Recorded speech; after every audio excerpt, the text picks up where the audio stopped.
Today on Homeworthy, we're taking you inside this breathtaking 15,000 square foot estate in Lake Forest, Illinois. This grand limestone Georgian-style estate, designed in 1895 by architect Henry Ives Cobb, is a celebration of timeless design and thoughtful craftsmanship. Over the past few months, 38 top designers and 9 leading landscape firms from around the country came together to breathe new life into this spectacular home. And today, Homeworthy is getting an exclusive look inside 16 breathtaking spaces the designers transformed. So sit back and welcome to the 2025 Lake Forest Showhouse and Gardens. You're watching Homeworthy, where we believe every home has a story. Hi, I'm Amy Kartheiser with Amy Kartheiser Design, and welcome to our garden room.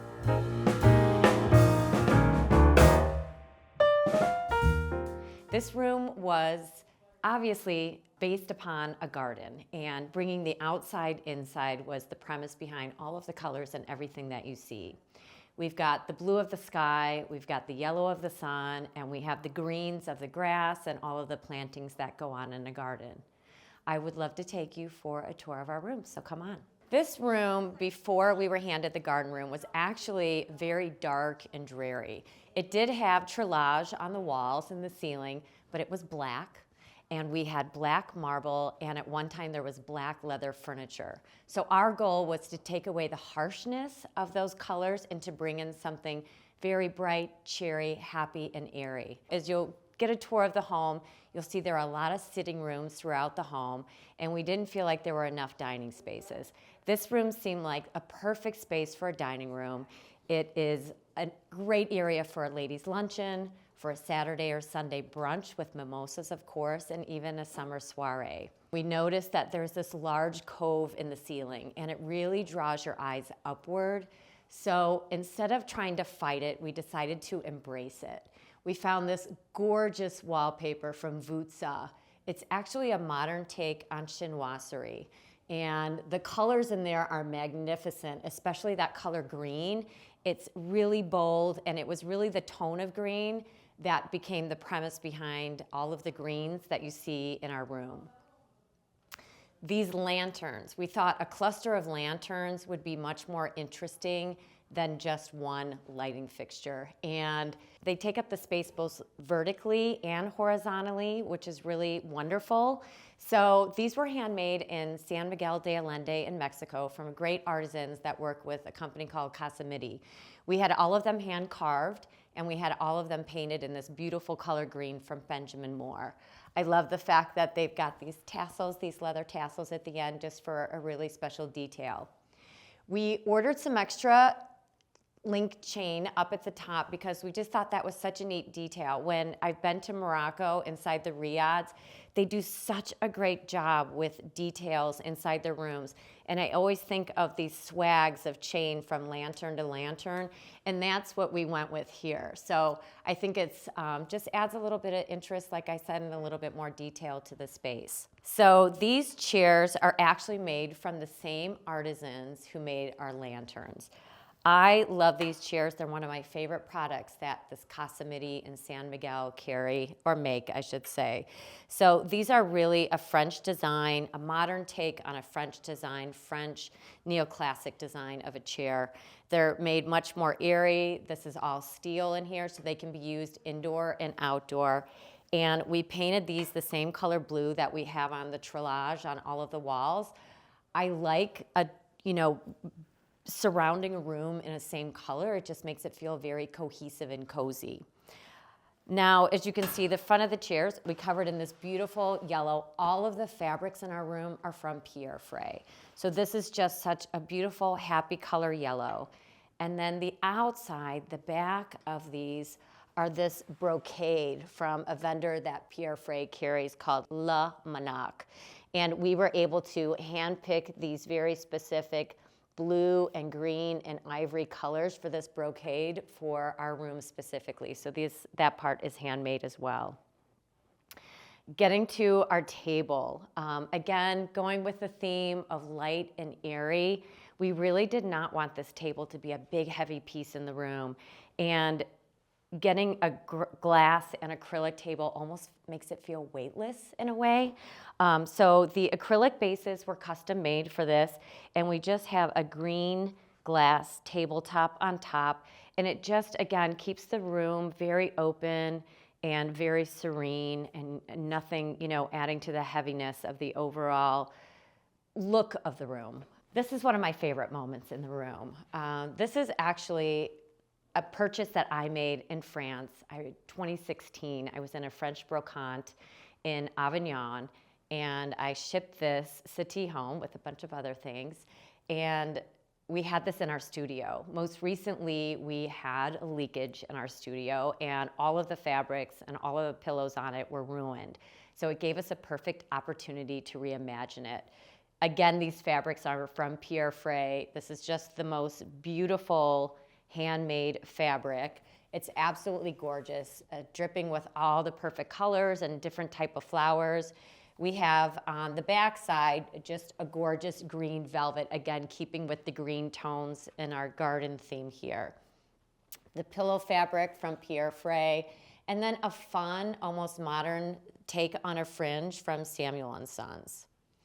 Above this room, and we didn't, put a ton of artwork in here because, as you've now noticed, on the walls and on the ceilings, we have treillage, and treillage is the French way of saying trellis. Trellis comes from 17th, 18th century French gardens. It's something that everyone knows is used as a framework for climbing plants.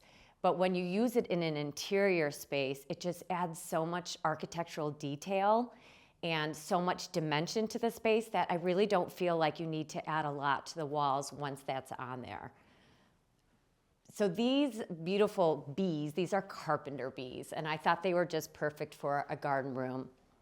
These were actually hand carved in Thailand, and carpenter bees are an auspicious insect in Thailand. So that usually means that they're warding off evil spirits and bringing strength and wealth to a home. These are from the Golden Triangle, which is actually here in Chicago. And we had these just kind of color-coded in some light colors just to give them a little bit more depth, and had them put them on stands so we could display them properly. And they are just buzzing about the room, which is really cute. We also have these little tiny carpenter bees too as well on the bar cart, which are just a little fun addition to our room. And of course, what room isn't complete without a bar cart? So this is just a gorgeous, gorgeous find. It's a vintage piece that we found on First Dibs. Here's another great moment. I mean, I would have to say the third piece that we found for our room was actually this piece of art. And I don't want to say we found it. I had the artist on a list of mine that I wanted to work with, and I actually reached out to her to have this piece custom made. She is a fantastic artist out of New York. Her name is Kabul Molina. She is all about art surrounding women and empowering women, and she does a really beautiful job of using vintage wallpapers and fabrics to add all of this dimension to her art. And I am so grateful to have this piece in our room. It's just a beautiful addition, and the colors and fabrics are perfect. This piece is so beautiful, and the textures are just gorgeous. This is actually molded rope around a console, and this is another French designer who does such a beautiful job with his work. He's a true artisan. The rope, obviously very reminiscent of outdoor space and gardens, just adds another depth and texture to this room. And while we're standing here, I'm thinking about depth and texture and the rugs that we used. So as I mentioned in the beginning, we actually had black marble flooring. And so we added in wall to wall the stark hemp carpet that is just the perfect grounding piece for this space. It is very, it feels very earthy in its color, and it just is, like I said, it just really grounds everything. And this gorgeous rug was actually my second find for the room. This is from the Rug Company, and it just is the perfect size. It is the perfect color. It is the perfect decor to add to the dining area itself. It looks like we had it custom made for the room, but we didn't. We just happened to find the perfect piece. Here's another really cool moment in our room. I just think this is so fun, adds a little bit of whimsy and even a little bit of magic into our space. These are actually swings from South Africa. They're from a company that does outdoor furniture. And we had this beautiful bay window, and we could have put another round table and chairs and had another dining area. We started playing around with different space plans for seating areas, and everything just seemed a little awkward. But this created such a great moment. It's, fun. I think being in a swing is fun, even at my age. But it is a moment that you can be part of the conversation, or you don't have to be. You can enjoy it by yourself. You can soak in the sun. It just feels like a big hug when you're sitting on top of this. This fabric is an outdoor fabric from Pierre Frey. It really feels muted when I'm across the room, but when you get up close to it, the colors are just the perfect yellows and blues and pinks and greens, and it just adds such a beautiful layer to this specific area. I love that you can just have a quiet moment to yourself. You can have a glass of wine by yourself, like I said, or with a friend. You can journal, you can take a nap, and just enjoy the sunshine. These are beautiful, beautiful handmade pillows from J.K. Switzer. I just love what they do, and we feel really honored to have a pair of their pillows in here. One of the things you might have noticed as I've talked, we do a lot of traditional with modern touches. You'll see that throughout the space. That's the same thing that's going on in this area. We've got these modern swings with a very traditional table, and I think it just adds character to a room and doesn't make it so stuffy. So I love adding character of old pieces, antique like the settee and like this table throughout all of our spaces. This is actually a Chicago artist who is near and dear to my heart. Her name is Dana Diano, and Dana creates these abstract landscapes. She is all about repurposing, reusing, reimagining fabrics, pieces of glass, anything from her daily life, and creating these gorgeous pieces. So Dana, just like Kabul, was someone that I just kind of gave her direction. I believe in not micromanaging our artists, but giving them a color palette and letting them go with what they feel. And she created just the most beautiful piece for our room, and we're so excited to have this in here. Thanks for stopping by, Homeworthy. I look forward to seeing you next time.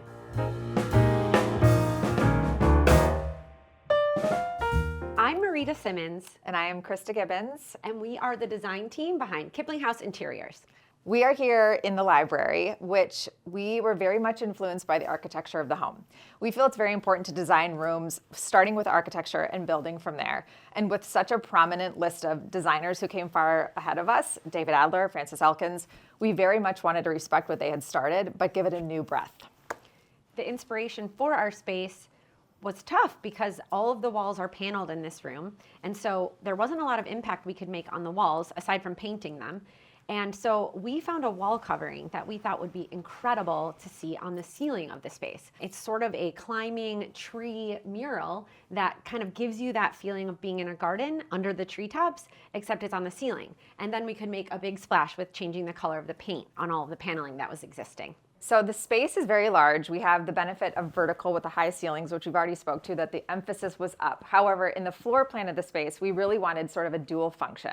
So we started on this side of the room, designing a long banquette sort of card table. The table can be used for games or puzzles like you see, or it could be an impromptu workspace, or just a space to linger and have a cocktail. On the other side of the room, we set up a sort of face-to-face seating arrangement where you could, again, enjoy a card game, a cocktail, sort of a place to escape to at the end of a day. We started too with pulling some of the more saturated colors in the mural on the ceiling to splash those tones around the room. So the biggest impact and what we started with in terms of color was this deep rhubarb tone velvet that would really help pop against the yellow tone that is the ground of the paper. In addition to these sort of two seating spaces, we also included an antique chest in the corner, again, to leave those kind of work spaces tucked away. There's additional moments throughout the room, some seating that could be pulled up, consoles, just a really very much a multi-function space. And then from there, we built upon the color scheme, making sure that we're saturating in certain areas, bringing pattern to life, and a mixture of high and low notes. So in addition to the fabrics and the colors and patterns throughout the room, we obviously had to get quite a bit of light into here because it is an old home. It's also the original exterior space looking out into what was a garden, which is now a sunroom. So we have no actual windows and natural light penetrating into the space. So the light fixture that hangs over our sort of game area is a really iconic piece. It feels like it's rooted in antique, but it is a new reproduction fixture by Hector Finch. And then a sampling of floor lamps and table lamps around the room to distribute the light, in addition to some sconces on the fireplace. We also decided to put above each bookcase a shell-inspired light fixture that just sort of highlights, again, the repetition of that wall covering down the inside back of the bookcase. Again, we didn't have wall surface to really work with in this room, and so we wanted to figure out a way to get that pattern onto the walls, and this was our solution. Putting it on the back of the bookcases, you get to see that extension of that mural climb onto the ceiling. And it was really fun to incorporate these antique shell sconces to splash sort of more light on the backs of the bookcases. So again, because we did not have interior windows, we used the doorways as an opportunity to give the drapery, which we love to see in any space. And so we found this perfectly toned Pierre Fray fabric. There's a ton of yardage of it in this room, but we have these dramatic swags at each entryway adorned with tassels, which is kind of an iconic brand identity for our team, and a beautiful tie back. They're also lined on the back with a beautiful ticking fabric, which is just that extra layer of detail that makes a space really sing. So over this vignette, we have a beautiful piece that very much came in the midst of designing all the fabrics and furnishings, which is a piece by Hannah Katoba, who is out of the UK. One of our team members found it, and we all instantly fell in love. The inspiration of the garden and the floral really coming alive in this sort of abstract, almost cheeky interpretation. Moment. Yeah, it's right. modern amongst this sort of very traditional shell. So it's kind of our kind of funk within the space. Additionally, because in a room like this, you have sort of no place to hide things, we decided to close off 2 of the open bookshelves by adding doors. And additionally, it also helps break up the monotony of the same material everywhere. The room is fully paneled. So in this instance, we put doors on these 2 bookcases and put iron grillwork on the front and some sheer fabric so that you could hide some things that aren't necessarily pretty to see, but it also just helps add a layer of texture and color in an otherwise pretty monotonous room. In addition to the artwork here, we also have pieces by Casa Gusto hanging over the banquette and some fabulous sort of seashell, again, playing on that repetition, mounted on brackets on another wall. So tucked away in this corner is a vintage secretary that, again, we put mirrors in the glass cabinets, again, to hide those things that we don't necessarily need to see. Above the secretary here, we have some antique art. We also have the addition of some vintage sconces on the walls. The desk chair that we have here, reinforcing that fun rhubarb tone, is by Sanderson in a beautiful stripe. We were particularly fond of the handle on the back to give it more flexibility within the space. For this room, there were a ton of traditional elements that we were excited to highlight, but we needed to add a little bit of edge to keep the room feeling fresh and young. So we found these vintage chairs that have a kind of 80s inspired silhouette. And then we wanted to make a really big impact with the fabric that was going to be on them. And so there is a huge elephant scale from Sewn in Britain. And we just thought, let's just cover these and let this chevron pattern sort of traipse down the face of this bumpy 80s style chair. And it was a fun sort of nod to youth in the space. It's the tension between modern and historic and traditional, which we really love. You can also see that detail on some more traditional iron side tables, but we had them upholstered, or it's a wallpaper actually, that looks like a lacquer in that sort of mauve tone, which is not only cool and funky, but it's also incredibly resilient and then evades the use of a coaster. In this other corner of the room, we decided to feature, much like art, these hand-painted shell plates that are from Harbinger.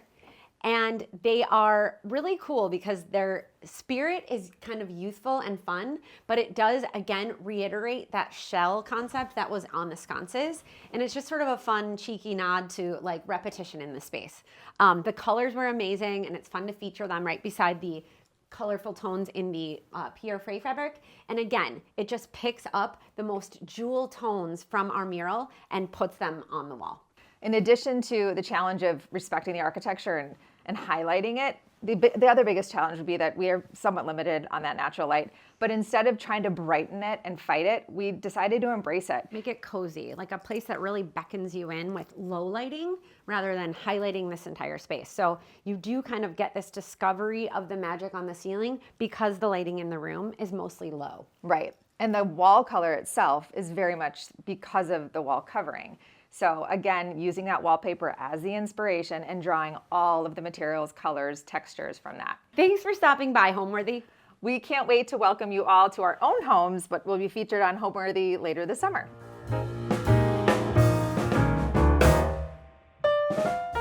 Hi, Homeworthy. It's Courtney Pettit. Good to see you again. I'm not in Dallas today. Instead, I'm up in Lake Forest, Illinois, where I've designed a room for the Lake Forest Infant Welfare Showhouse that ran in May of this year. And I'm excited to show you my room and my space, so come on in. So the room I designed here at the Lake Forest Showhouse is actually in the pool house of this main house that was designed by Henry Ives Cobb in 1895. So the home is 130 years old, and the pool house was designed by renowned architect David Adler in the 1930s when the daughter of the home took over the house. So when I was asked to be in the show house this year, I really wanted to get one of the areas in the pool house. Having grown up in Lake Forest and looking at all these beautiful David Adler homes were such an inspiration for me. It was really just a privilege and an honor to be able to design a room in what David Adler had designed. So this room is actually called the Ladies' Lounge, and I really took that to heart and used it as an inspiration when I was designing the room. I worked very closely with Schumacher, and I love all of their patterns, especially their wall coverings, and the Madame de Pompadour by Miles Red is a wall covering I selected for the room. And as you'll be able to see, it's a light blue, pale blue background with variegated sort of branches of trees going up vertically and white roses and variegated ivy that is on the wall covering to really give a sense of the blue sky, the blue pool that's outside from the pool house, and really make the ladies who are in this room in the ladies' lounge feel like they're in a beautiful garden. It was very important for me to bring sort of the 1970s Lake Forest to life. I actually grew up a mile north of the house on Green Bay Road, and this house is at 500 North Green Bay Road. And so when I was designing the pool house, I wanted to conjure up images of the 1970s when I grew up in Lake Forest, and a lot of pinks and greens, a lot of flowers, a lot of vintage Fitz and Floyd, floral, really whimsical things. And I wanted to bring whimsical, happy, in 1970s images into this room and make it modern for today's living. So one of the inspirations that I had in the room was this picture that was in my parents' house from growing up. It was this old sort of basket weave Fitz and Floyd ceramic picture frame, and my mom is in the picture with her poof hair and her this pink dress, and then there's me, and I'm in a green and pink and white striped Lacoste or Izod onesie jumper suit, and then I'm holding my younger sister, who was clearly just born. So it's probably taken sometime in August or September 1978. And so this was a big inspiration for me for the room, but you can see checks and stripes and florals and pinks and greens and whites and things that are really whimsical. That's what really, this image is what helped me bring this room to life. A little bit about the room. There isn't a lot of room in here, but there's a bar area, there's a toilet room, and then there's also a shower. And so there wasn't a lot of room to actually put furniture in here, but I did want to make it the ladies' lounge. And so in the 1970s, women would very often play backgammon. So I sourced this vintage backgammon set. You can see it's got giraffes on it. They're yellow and green. This was actually my sister's, and she had it from the 1970s and kept it to this day. So I borrowed it and just thought it was really fun and whimsical to put on the table here. This is a vintage wicker chair set that I sourced from Ashley and Sloan here locally here in Chicago. And then I also wanted to bring this wallpaper to life and bring some modern pieces into the room as well as some vintage pieces. So here I've got a Swedish clock that I thought was really feminine and pretty that I have from Ashley and Sloan. And then I wanted to bring some modernity into the room as well. And this image here, this black and white photograph of these three women, was one of the first things that I selected for the room after the wall covering from Schumacher. So again, it's a ladies' lounge. I saw this picture and I'm like, oh my gosh, it's these three ladies with these flippers and this fabulous wicker hat, and they're about to go into a pool. I thought this has to be in the ladies' lounge. It was just going to be perfect. And I love how the black and white oversized image sits on Schumacher Madame de Pompadour paper. It really pops. Another thing that I loved was the lighting. I put this chandelier in. It's from Vaughan. It's Vaughan lighting, and I was really particular about using a lot of fabric. All the fabric that you see in the room is from Schumacher. I wanted to cover the chain in any extra fabric I had, so I used the green and white silk from Schumacher to do that. You'll also see in this room a lot of different ceramics. Like back in the 70s, I like to eat a lot of gummy bears and gummies. So there's gummy candies, and there's these frogs that are Jean Roger frogs from Casablanca, which I thought were really fun and whimsical and be cute to put a little, little candies in. And then at the time, so in the 1970s, it was very common for moms and adults in the day to smoke cigarettes. And so I got some cigarettes and put it in this cute ashtray that says, well, if it isn't the consequences of my actions, which is sort of how I live my life a little bit. Another vintage piece that I added to the room was this French continental barometer. I love it. I just thought it was really feminine. It was going to add a touch of elegance to the space, and like with the bows, it just really goes. It's a very feminine floral space that I wanted to balance antiques with, as well as modern art. What I did over here is there was a closet, and we actually walled up the upper half of the closet, and then I used the Schumacher grass cloth to cover the drawer space, and in it I put some towels from Wheezy Towels. You can see another little Jean Roger frog here with some cigarettes in case someone needs a cigarette to go. Hat from Casablanca, and the books I selected in here, it was very important that they made that they really fit with the room. So there's a David Adler book. Again, he was the architect of the space, and then this lovely book about classic country estates of Lake Forest. So Wheezy Towels, there's another Fitz and Floyd picture here. This is my mom and my older sister and I. Again, that would have been taken when I was about 5 years old or in the late 1970s. So again, really wanted to bring the 70s to life. In my parents' room growing up, there was a lot of asparagus, a lot of pink and green ceramics, and I really wanted to bring that into the space. Another piece here I have is this, it's a Trumeau mirror that's also I sourced from Ashley and Sloan, which is up here in Chicago. It was really important for me when I was doing this room that I was using local vendors, and so I wanted to source and use the antique dealers in Chicago. Because it's also a ladies' lounge, I was in Florida and did some sourcing. I got these bows, which are from Casa Gusto. They're really fun. They sort of, they're plaster and they're made in a way which really gives it a lot of movement. And then I sourced these vintage prints. They're actually from Alessandra Branca. I sourced them at a secondhand store. They're beautiful. They're framed beautifully. And they have the roses and the variegated leaves in them, which I thought really picked up and complemented the wall covering really nicely. Down here is this really whimsical chair, which I borrowed from my sister. It's a green sort of floral seat, like a leaf, which I thought was fun, and I got this vintage swan. So next, we're gonna go into the little shower room here, and it's very tight. So this room, what I did, I had my fabulous Da Vinci painters did an amazing job with the space. They basically did everything for me. They installed the wallpaper, they made the ceilings beautiful. There was also a silhouette of a woman in the shower and her monogram, and I thought maybe we should cover that up to make it a little bit more modern for today's living. And I took the Madame de Pompadour wall covering, and I got the fabric for it so it all matched because it's a really tight space. And then I added this Schumacher, so these balls for the trim to make it fun and whimsical and give it a curtain look for the shower. I also got this big frog down in Florida, and I just thought he was darling. He's a garden seat, or anyone can sit on him. And I thought rather than do something sort of fancy in the shower, why not put a whimsical frog in there with the wheezy towels on top? Hanging here, I just, have a robe. I thought it'd be appropriate to put, a robe when you're getting out of the shower, and it's the ladies' lounge after all. So it's sort of like the owner of the home, her bathrobe, or what would be her bathrobe. So next we're going to go into the toilet area. This is, again, a tough space to work with, but again, I've taken the wall covering into here to make the room really cohesive. This is a lantern that's really pretty from Lantern and Scroll. I really like the robin's egg blue, and I thought it picked up on the Schumacher wall covering.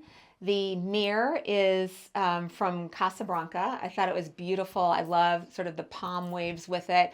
It seems very whimsical, and I thought fit really well with the wall covering. And I used a Schumacher silk stripe fabric to skirt the sink. I do think that skirts can hide a multitude of sins, and there's a bunch of storage things underneath here. So I've skirted the table here to hide a couple things. This is a vintage owl, like a Fitz and Floyd planter with some pretty flowers in there. I've got a hat here from Casablanca. Again, I wanted to mask it's in Chicago and it still hasn't bloomed up here. So I put the hat on the window just to cover some of the brown that you can see outside. And then there's this beautiful print here that I also got from Casablanca. I love the hat. I loved the floral pattern.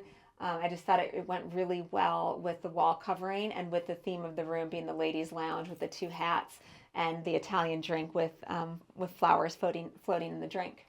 Not to forget, there's a little, just in case, back in the day, there were rotary phones, and I had this little phone table made, and then I got this rotary phone, which I thought would be a fun little hit in case, the lady was on the toilet and needed to use a telephone. So now I'm going to take you into the bar area. So this is the bar area, and one thing that I needed to do, there was really no casing on any of the doors. There was no casing on the doors. So I had Da Vinci painters put in this beautiful molding, really just to make it feel like more of a garden, really to elevate the door, and had them paint it a high gloss white. I got a vintage planter and put all these old Jack Rogers sandals in there, again, to evoke the feeling of 1970s in Lake Forest. For the bar, again, I'm hiding a multitude of sins underneath this pretty Schumacher silk stripe fabric and trim. What I did here is we took out some cabinets and we put in some marble to give it a more modern and contemporary feel. And a lot of the accessories that you'll see in here are from Casablanca, vintage alcohol. These are vintage glasses that were at my parents' house. I got some tab because tab was very in vogue in the 1970s, and you'd be surprised it's very difficult to get today. That was one of the hardest things to source in the whole space. And then these beautiful pink glasses and blue glasses from Casablanca. And one thing I always love to use in all my spaces is the bird glasses, which you can see on the top counter right there. And I mixed that in with some vintage Fitz and Floyd again, which are really to evoke that feeling of 1970s Lake Forest. I think right here as well, you get a great shot of the wall covering. It's a nice view, and I painted some brackets. I got some vintage brackets, painted them high gloss white, and got some vintage cabbage plates and put them on the wall, along with a Fitz and Floyd bird, which I thought would be an appropriate figurine to have in the trees here in the ladies' lounge. One other item I sourced, because I know people like their phones in the 1970s, in addition to the rotary phone that's in the bathroom, there's a rotary phone here in the bar area as well. So I thought it was fun to really bring the 1970s Lake Forest to life in this space. And now I'll take you to the back area where you'll see what I put there before you head out to the pool. Okay, so now we're in the back entrance of the ladies' lounge, and this was a closet. We sealed up the bottom half of it because it was just too much shelf space. And again, I used the Schumacher to cover and line the shelves. I put some towels here, Wheezy towels. I thought they went really well with the wall covering. And again, what was in vogue back in the day was Johnson's baby oil. That's what people would use when they were sun tanning. So there's some Johnson's baby oil, some vintage Bain de Soleil, and you see the vintage Casablanca Jean Roger frogs. You see some Fitz and Floyd. some cigarettes in case somebody needed to get a cigarette on the way out to go tanning at the pool, and this darling hat from Casablanca, and then you can see some more vintage ceramic from Fitz and Floyd. And I used some of the silver here I sourced at the flea market in Paris, and wanted to bring some whimsical green and some ferns to life here, and some ivy. Again, the door was really plain, so we put this molding on here really to elevate the space a little bit and make it feel a bit more fresh and modern. And then this is a vintage photograph print that's a Slim Aarons, and I loved it because it's probably, I don't know if it's 70s, maybe it's 60s, looks like it's in Italy, and they're playing backgammon, and I thought that played nicely against the backgammon vintage set that was on the table. So this is my room, the ladies' lounge. I hope you guys had a fun tour. It's a lot of fabric and everything from Schumacher, from Casablanca. There were so many people involved that helped me bring this vision to life, and I'm so grateful to all of them for helping me do so. So thanks for coming to watch me and see me up in Lake Forest, Illinois, and we'll see where the next one is.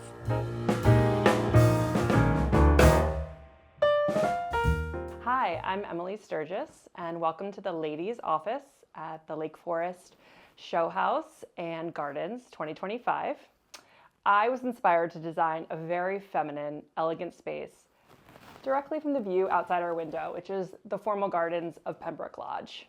So I'm excited to show you all of the details that came together in the ladies' office.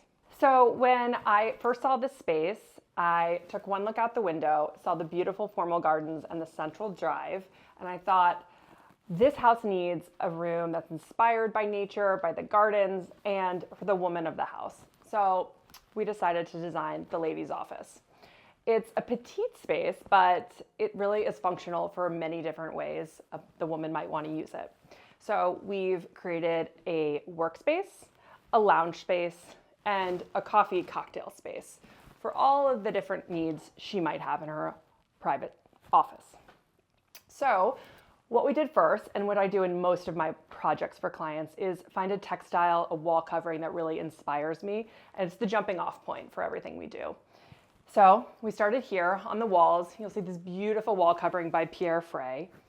It is a partnership that Pierre Frey did with John Darien, and it is taken from an 18th century Chinese textile that Pierre Frey reprinted in a modern, fresh way using new colors. And I love it. I love all of the colors, the vegetation. It's really feminine, but it's not sweet. And that's what I wanted to achieve with the overall scheme.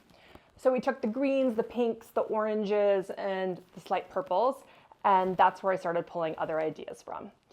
So we'll get to the textiles in a moment, but first, the desk. Every woman's office needs a fabulous workspace.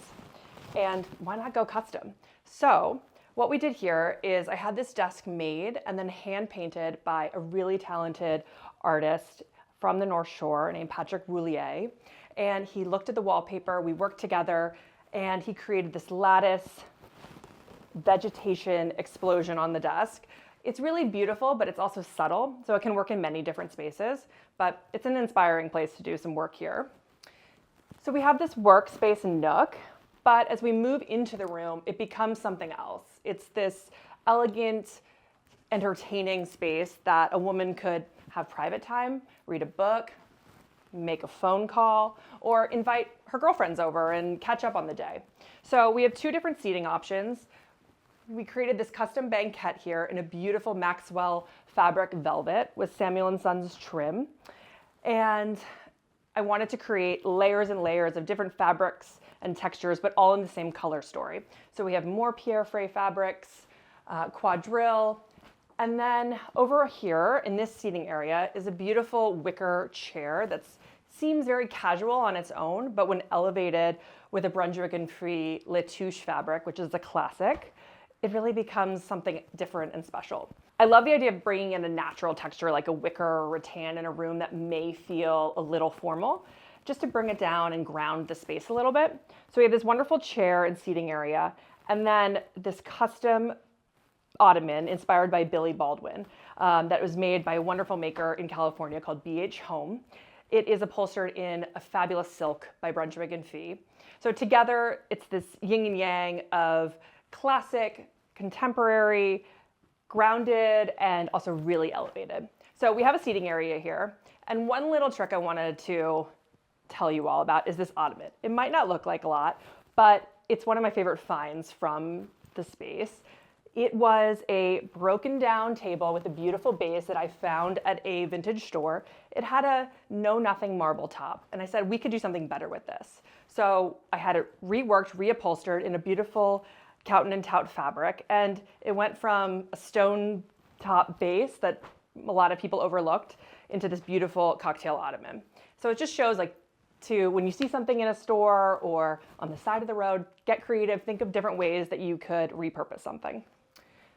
So moving back into the room, when I first saw the space back in November, this was a closet. This was all mirrored, very 90s, nothing exciting going on. So a closet doesn't need to be a closet. Let's rethink of what the space could be and make it more unique and personalized for the woman who might be using this space. So if she's here working, having friends over, she really doesn't need a place for more storage. Why not have a coffee bar or a cocktail bar that she can entertain with? So we stripped everything out of the closet, papered it in this beautiful Zanzibar trellis from Schumacher to complement the Pierre Frey floral, but the geometric tones of it really has a nice play together. We built this bar, it's a coffee station, the beautiful skirt from Sloan by Hand, Indian block print fabric, customized for the space, and then shelves that you can create what you want with it, whether it is barware or you want to display your beautiful treasures. It can be whatever you want. But it's a fun space that sort of reinvented what the closet was. And then just to add a little bit more drama, we had to do drapery. So again, this beautiful Maxwell linen with Braemar tassels gives you the opportunity to sort of tuck things away if the closet becomes unruly, or pull it back and have this beautiful moment to display art and your treasures. I would be remiss to not talk about the art, especially in this space.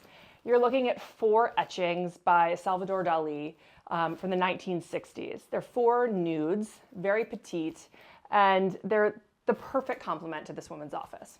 So they are on loan to me by Triad Art Group here in the North Shore, and they're really a special touch. There's a lot of references in this beautiful home to Frances Elkins, as she had her own touch on the home, and I wanted to pay homage to her and what she did for the world of design. And so here it is in our window treatment. I worked with Prairie Interiors to design this beautiful cornice and drapery moment. It's a little bit of flourish, a little bit of fun and whimsy in this room we have one window in the room and it deserved a moment. So why not elevate the space, give it a little bit of fun, and we trimmed the edge in this Braemar rope, which I think, and with the Maxwell linen, I think it grounds it. It makes it a little bit more casual, but it still has that level of fun and elegance. So already in this room was a fireplace. It had outdated tile that had actually been tiled over many times, and it needed a new life. So we worked with Artistic Tile and Mosaicos Tile here in Chicago to highlight this new water jet marble. It's called Folium.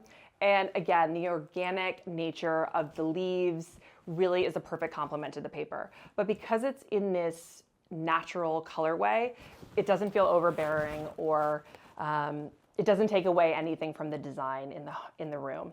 So we're really pleased with how this came out. And it's complemented on the hearth by this beautiful quartzite from Kalia. It's a lovely partnership, and we're so grateful for them to let us use this brand new water jet. I love a plate wall, and you'll see it a lot of times in my designs for clients, and we try to sneak it in interesting ways. And I thought in this small space, what can we do over the fireplace? It's not a very tall space, so a mirror or a large piece of art would dominate it too much. So I had a beautiful family collection of Rose Famille china. My mother graciously donated it to me for the show house, and I love it for many reasons. I think it's a beautiful complement to the Chinese paper from Pierre Frey, and obviously the color story is perfect, but I love that it's a little touch of my mom in the room too, so she's always with me when I'm designing, and especially through the show house process. And it's a great, I think, idea for other people coming through the show house to see, hey, I might have a collection of old china from my grandmother. what do I do with it? And my advice is find a wall that's empty and throw it up, and you might be really surprised how beautiful that comes out. You might have heard many times from other designers about not ignoring the fifth wall, meaning the ceiling, and I couldn't do that here. So I immediately thought of Fuller Architectural Panels, which is a wonderful family-owned business in North Carolina that creates fantastic trellis work. And I showed them the paper, and they immediately thought of this beautiful leaf pattern, repeating pattern that we could do as a border around the ceiling. It's just that little bit of nod to the paper, a little bit of zhuzh that takes it to the next level. And I'm really, really pleased with how this one came out. So when I inherited the space, I had to think about lighting because it's a pretty small room, the ceilings aren't very high, and we have one source of natural light. So with all projects, I like to stagger the lighting at different heights. It really creates the best mood in the room, and it makes everyone in the room look their best as well. So we have one central ceiling light here, which is a custom piece from an incredible manufacturer called Luxe Lampshades, and with a Cowden and Tout fabric. And I said I wanted something that really had a lot of wow factor, but it couldn't be very tall. So we created this scalloped edge fixture with a tight fabric on it. And I think it's just such a beautiful piece that complements the floral and feminine nature of the room, but the block print of the fabric, I think, tones it all down. And it's a really gorgeous piece that crowns the room. The other light sources I had to get creative with. So we have this closet that you saw earlier, and we backlit it with two beautiful lights from Visual Comfort that just highlight the art and give you a little glimmer and glow in the bar space. And I think cleverly is working with a company called Pookie that I'm sure a lot of people are familiar with these days, but they do wonderful wireless lamps. So this is a rechargeable sconce that you can just screw right into the wall, doesn't need any wiring, and you can illuminate art, a dark corner, and zhuzh it up with some fun ikat shades that they also sell. So we love Pookie, and we love that they allow us to create spaces that might not warrant hard wiring, but have fun with it. So this is the ensuite bathroom of the ladies' office. And we have this whimsical paper over here. We want to carry the beautiful femininity in here, but maybe tone it down a little bit. So our friends at Artistic Tile and Mosaicos had this fabulous pattern floor, multicolor marble that we had to go with, and it was the jumping off point for the rest of the bathroom. We also used Artistic's triangle marble in Dolomite on the shower walls. So we're looking at a lot of plays of shapes in this space. We have circles, we have triangles, and then on the walls, we gave a little nod to the shower with this Christopher Farr cloth wall covering, which is really fun and restful. Then how else were we going to add another layer? And I worked with the very talented artist Paige Spearin Studios to hand paint these lampshades, which I think is another great little tip that people can take away from. When you order a lamp or a lamp ceiling light, you're gonna get a white stock shade, and why not zhuzh it up? Why not have someone paint it? Or if you're artistic yourself, give it a try. You could add an interesting trim on it with hot glue gun, but don't take anything at face value. Why not have fun with an existing white shade? And Paige did a beautiful job with these. So in this bath, we only have one window again, so I wanted to give a really beautiful moment here with this Brunswick and Fee bird and thistle fabric in a fabulous mint color. And it's trimmed here with Samuel & Sons trim from the Mark Sykes collection, which is brand new. So it's a beautiful shade. And then these shades that were painted by Paige Spearin with the birds and the thistle plant were inspired by the Roman shade. So it's a nice little callback, and everyone might not notice it, but it's a fun little detail. Also in the bath, we have this stunning piece of art by Robert Motherwell, and this lithograph really takes a simple blue and white bathroom over the edge with having a really important piece of art in it. And it goes to show that a bathroom is a space that you can put beautiful art in. Why not? If you want to see it every day, you should have fun with it. Thanks for visiting the ladies' office, Homeworthy. Look forward to seeing you soon.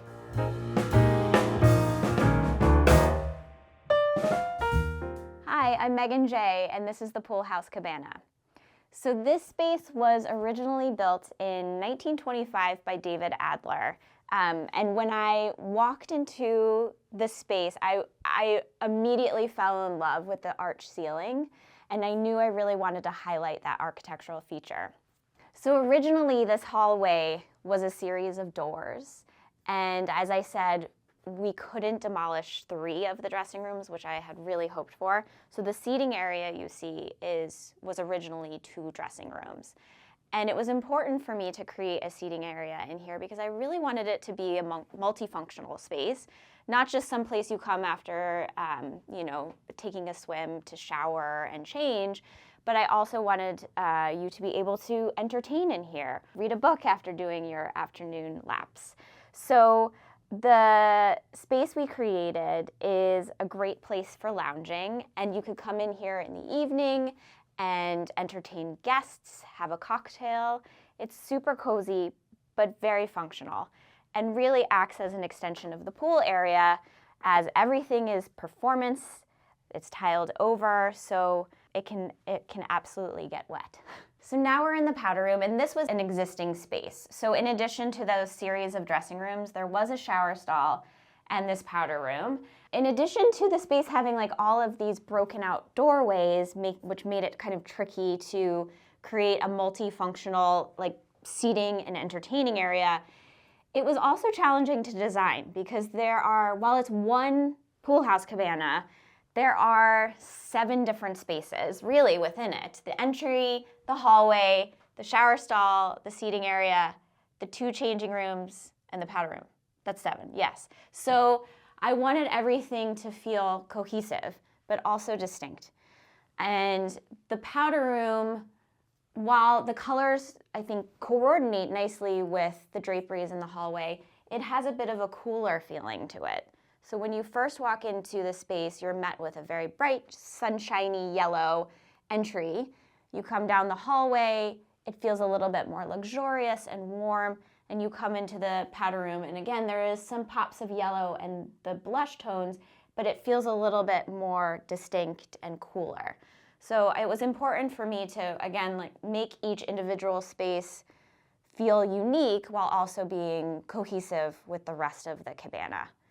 And you'll notice that in both the powder room here and in the seating area, I incorporated bamboo trim, just as a nod to something that feels a little tropical, a little bit of exotic. The paper here that's inset into the box trim and up on the ceiling is by Isidore Leroy, which is a wallpaper company based in Bordeaux, France.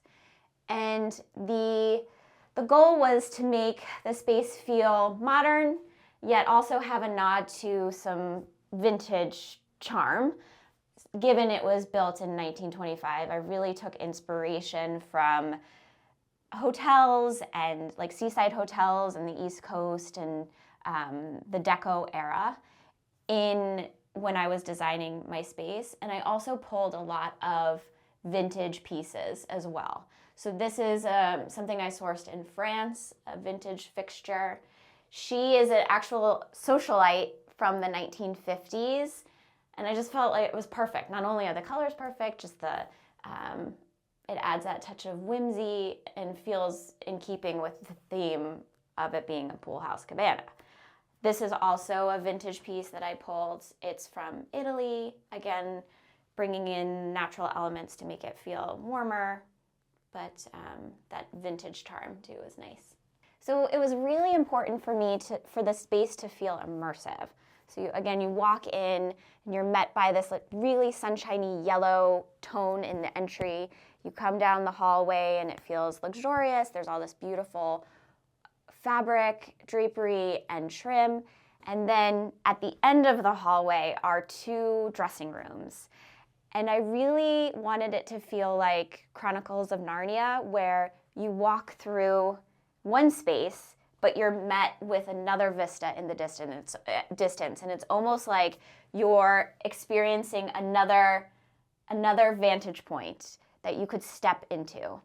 So I had the crazy idea to create a trompe l'oeil painting of all of the drapery that's actually in the hallway here, but have the decorative painter just do that like trick of the eye to make it seem like the actual drapery carries into the dressing room, but it's a faux painted finish. And inset into her beautiful decorative painting are these panoramic panels, again by Isidore Leroy, a French wallpaper company. And they were able to scale the panoramic paper down to fit the size of the walls here. And then you can see the decorative painter, she painted around it, and it looks like these drapery panels are being pulled back to expose this beach setting in the distance. So I don't know, kind of that Chronicles of Narnia effect where, again, you walk down the hallway and you're met with what you think you're going to just step into a regular dressing room, but really you're being shown a whole new vista in the distance that you can step into. So now we're on the opposite side of the hallway in the other dressing room, and you can see here too we did the trompe-l'oeil drapery painting with the panoramic that's inset into it. And the nice thing about Isidore Leroy is not only can you scale their panoramics down to fit your space or scale them up to fit your space, but you can also change the vantage point in the panoramic too. So you'll notice that in this dressing room, the vista that's exposed is slightly different than what's in the other dressing room too. And I just love how she created this faux drapery that pulls back to expose this other setting. You can see the cute little detail in the corner too. And up on the ceiling, she painted as well. So it really feels like you're in a vintage beach changing hut, which again, when I was assigned this room, I went and pulled black and white photos of poolside cabanas in Palm Beach and New Jersey seaside hotels from the 1920s, and I found a lot of black and white photos of beautiful fabric beach huts too. So you'll see all of the bunting around the hallway, and that was very much inspired by the photos I found and the want to create something that felt immersive and a nod to beachside hotels in the 1920s. So when I initially walked into this space, I was immediately struck by this beautiful arched hallway ceiling. And I knew I wanted to do something to really enhance this architectural detail. So when I thought about the scheme and how I was inspired by like vintage changing huts from beachside hotels in the 1920s and the idea of making it feel very immersive in here, I knew I wanted to do something that carried up onto the ceiling to really enhance the shape and the height of the hallway. And I worked with Sanderson, who generously gifted me this beautiful striped fabric. In fact, most of the fabrics in here are from them. And it just has such a beautiful sheen to it that, again, like during the day, it is illuminated by sunshine. And then at nighttime, when you're in here and you're entertaining with a dimly lit room, again, it feels illuminated and just very opulent. And I also worked with the Vale London to showcase this beautiful trim up here on the bunting. It's embroidered with pearls and these little beads and just feels very, very opulent and enhances the ceiling height. I also incorporated the wave panels on the ceiling, which was a nod to the water and, you know, the beachside motif. But again, really the goal was to help bring the eye up onto the ceiling and enhance the curvature that you see when you walk into the space. So when I initially walked into the space, it was also, I was a bit worried about what I was going to do because it was originally just a row of changing rooms. There was the powder room and the shower stall, but this whole wall here was just changing stalls. And originally I wanted to demo a few, but we couldn't because of load-bearing walls. So we demoed 2 and created this seating area. And given this is an extension off of the pool, I wanted it to be functional. So everything is performance. The banquette was custom made and is tiled over. So this is a place you could sit after, doing your afternoon laps, or you could come here in the evening and entertain some guests, have a Aperol Spritz, and then go jump back out into the pool. So a goal of mine was for this to become a multifunctional space, not only where you come to just take a shower and change before or after taking a swim, but you could spend all day here reading a book or, like I said, enjoying a cocktail. So this shower stall was here originally. When I first walked in, my thought was, it's weird to just walk into a space and see a shower stall. So I really wanted to move it down the hallway, but again, the inability to take some walls down because of them being load-bearing and some other plumbing concerns just made it, I had to stick with having it here. So because you walk into the space and this is like what you immediately see, it was important to me to create some kind of focal point. So I knew I wanted to do that by adding an incredible piece of stone. This is Lumix, and it has such beautiful veining to it, and again, it echoes the opulence that you experience when you walk into the hallway with that like pearl and beaded trim, but it still feels somewhat organic. And I also incorporated more of like a rustic, natural tile on the walls to have it feel like it pairs very well with the zalige that's on the banquette next to it.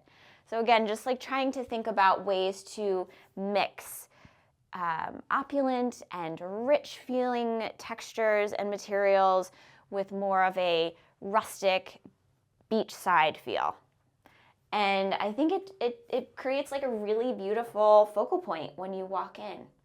And also it's functional because there's a little ledge here and you can put your little bath supplies on it. So in addition to the shower, which you see immediately when you walk in, and I really wanted to have that focal point moment with the stone, this was also important for me to think about, and how people were going to walk into the space and immediately be enveloped before going down the hallway. So I wanted it to feel like an extension of the pool and create this like sunshiny, happy feeling when you first walk in. It was also an opportunity to create some functional storage for the pool house cabana as well.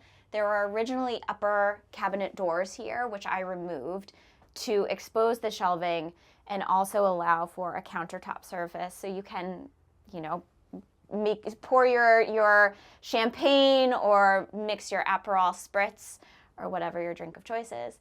And here too, I carried the Lumix stone. So there is that connection with the shower as well, and that beautiful, like, opulent feeling when you first walk in, met with a very sunshiny, happy color, and I also added a rattan backsplash too. So again, the thought throughout designing was to create something that felt very organic and natural and beachy, but also, extravagant, a little extravagant, because it's a pool house cabana. I mean, this is, it was an opportunity to create like a real setting where you could come and enjoy, entertaining friends. Thanks for stopping by, Homeworthy. It's been great having you.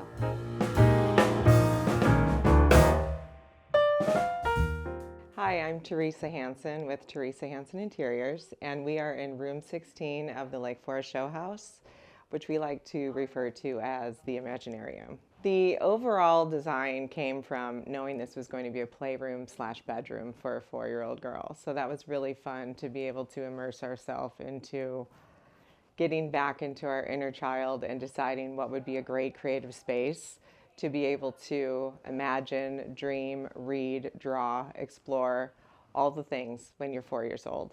So that's really what the inspiration came from for the room. And when we started to pull the design together, we were able to find specific fabrics and wallpapers that really started kind of the jumping point where we wanted to go with the design. So when we started with this space, it was quite a challenge because there was an existing fireplace in the room in this corner that was on an angle, and it wasn't finished the way it used to be when the house was original. And then we found out as we got into the demo that the actual fireplace wasn't functioning either. So we decided to get creative and cover it with a bookcase. And we were really lucky. We work with a custom cabinetry company called Wood Street Designs, and they were able to pull this together for us, build this out, build in the seat cushion there with the window seat. And it really kind of all flows. You've got your bookshelves, your window seat. You can look right out the window and spend an afternoon dreaming. But I do feel like in all good design, there is a balance and there's symmetry. And we didn't want to make it symmetrical and have the room be boring. So because we decided we wanted to do the woodland theme with woodland creatures, we thought it'd be perfect to put a illuminated tree in the space to kind of balance these two corners. So not only is it the perfect size for the room, but we love that it lights up and it's magical in the space at nighttime. And if you can see here, because it is a play space and it's a room of fun, we, about 3 weeks into the design, decided that it would be so fun to have a small-scale replica of Pembroke Lodge. And we had some really special people working on this and creating this dollhouse for us that is a replica, as close as we could get it to the actual space. It was fun. We worked with the designer that is doing the foyer, and I said, hey, what are you guys painting the front door? And she's like, just drop it off and my painter will do it. So it's such a great collaborative effort, but they were able to do the door the same finish and color as what they did downstairs. So it really is a replica of the actual home. Because it's a play space / bedroom, we wanted to make it multifunctional and give us a lot of room here in the middle to do the playing. So putting a day bed in was really the best solution. It's such a multifunctional piece. We imagine a lot of play dates in this space. We imagine a lot of sleepovers. So we thought this would be a fun place to have your friends and put out sleeping bags or whatnot, to make it comfy and cozy, and just a great place to be when you're 4 years old. So we wanted to put some artwork on the walls that reflect all of our little woodland creatures as babies, and just some interesting things around the room to layer it and make it interesting but not overwhelming. So we were happy to be able to do that. The other thing that we found in the room that was really interesting was that I was able to resource some 19th century French armoire doors. So our cabinet company was amazing, and they were able to build an entire armoire around these antique doors. So I think they did a fabulous job. We were able to scale it for the space that it was going into, the height, the depth, and we even found some really fun vintage hardware to put on this as well. So this is the Imaginarium space, this wall right here. And we are hoping that this is something that is used as a dress-up space or a stage, or, you know, for musicals or plays or talent shows or whatever. And, you know, we can draw the curtains back like you're actually on stage. We just think it's a fun space for someone who's just at the height of their imagination and creativity at 4. So that was what we wanted to do there. And then kind of circle around the room before we get into the ensuite. We had this fabric here from Jane Churchill. I'll move some of our little woodland friends. Is Jane Churchill Wildwood, and this is really where everything kind of jumped from. We were able to use that fabric and kind of work layers, colors, textures all into one space, so that, again, it's fun, it's not boring, but it isn't overwhelming either, and it all kind of tells the story. So we're hoping there's a lot of tea parties, a lot of sleepovers, a lot of reading. We were very specific as to why we didn't want to put any kind of electronics or media in this room. Certainly items and tablets and things can be brought in here, but we didn't want that to be the focal point of the space. We really wanted it to just be as it is. So We were able to lean on Schumacher. They were very generous in all of our wallpapers, and even the valance and our draperies here are from Schumacher, and then we've got this beautiful trim that we were able to use from Samuel & Sons. So it's all the little details that make this space unique and interesting. We had custom bedding made, and we have a wonderful resource for that. It's very hard to create something like this, again, and not have it overwhelming. So to be able to create a pause in the bedding when you've got this beautiful fabric from Counting and Tout on the bed was really important to us to be able to bring that in with everything. Let's walk into the ensuite, because this was a very large renovation. Initially, everything was very dark. All our plumbing fixtures were black, and our ceilings were lowered. So we raised the ceiling as high as we could, and we worked with Cambria stone. They were very generous in donating all of our stone, and the fabrication and the installation was brilliantly done with select surfaces, and the details of the wainscoting in here we are so happy with. We also created a custom vanity here, but the interesting part with this is we didn't make it wood doors. We wanted to soften some of this space with a skirt in front. So it makes it a little bit more, it softens it, absorbs the sound a little bit more. We put some really cute paper on here from Counting and Tout, and we're very happy. House of Roll donated all of our plumbing fixtures, and they're beautiful.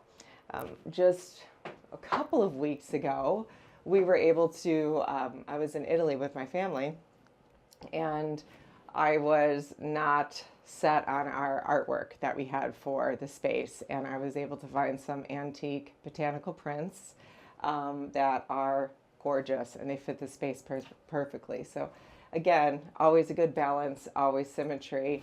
I really didn't want to take away from the beauty and the patina of this art, so we just put them in clear acrylic with some gold standoffs, and we were able to do the same with the artwork over here, and we're just really happy with the way everything kind of pulled together with the colors and the theme. Again, we have more Jane Churchill fabric, and we're really happy with the way it all came together without it being childlike.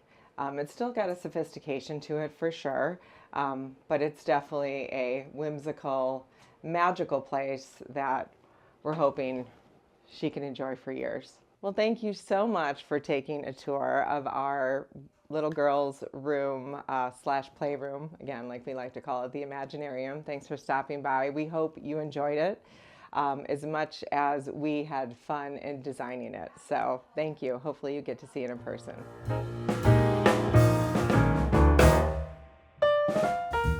Hi, my name is Jennifer Morrow. I am the principal of Jen Marie Interiors, and welcome to the mudroom of the Lake Forest Showhouse.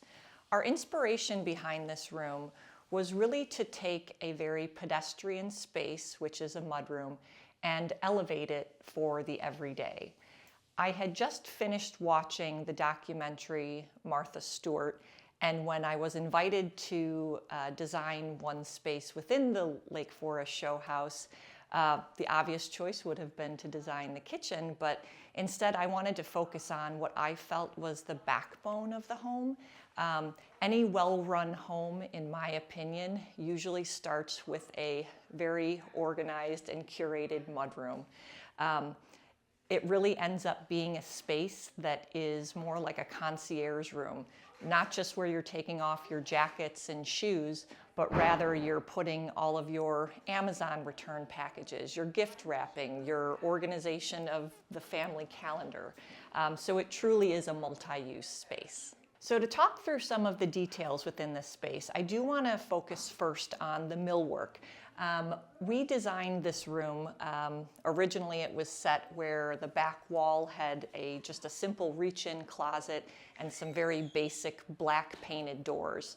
After the demolition was complete, we framed out the entire space and we wanted to section different areas of the room for separate zones. Within the separate zones, we were able to create these beautiful, instead of just arches, I wanted to create just like a simple eased edge at the corners. And that's, divides up the spaces equally. The first section over here, obviously there's service areas. We have a small dog area here, so if you have a furry friend and they need to have a small but chic cage, this would be where they would sit. And then in order, again, elevating the everyday, something that we wanted to do is to try to make this space feel more like a Tom Ford boutique than just your average mudroom. So we were able to display the coats rather than put them behind doors. Another element that I always love doing when it comes to millwork is to take our shelves and stop them about 2 inches short of the back panel. We always then will dado in an LED light, and that's what creates this beautiful soft glow against our fluted back panels. So again, just like the hanging, you can kind of see all of your coats anytime you come in, so that feels very special and unique. We also left the upper shelves open for storage. In most cases, being that we have this 11-foot ceiling, people aren't necessarily using that as storage space. So rather, this is setting the tone for more curated pieces to create, yet again, that elevated living look. On the wall behind me here, this is probably like the main kind of typical workhorse of the mudroom that you would generally see, where you have the bench. We have several drawers here for all of the shoes to sit in. One thing that always bothers me is when I see cabinet hardware right below the bench. I just always am nervous someone's gonna, nick the back of their leg. So we wanted to make sure that we integrated our handles so that nothing stood out from the cabinet line there. Instead of dividing this space up into separate cubby areas, we decided that we wanted more of that open, more cohesive feeling within the room.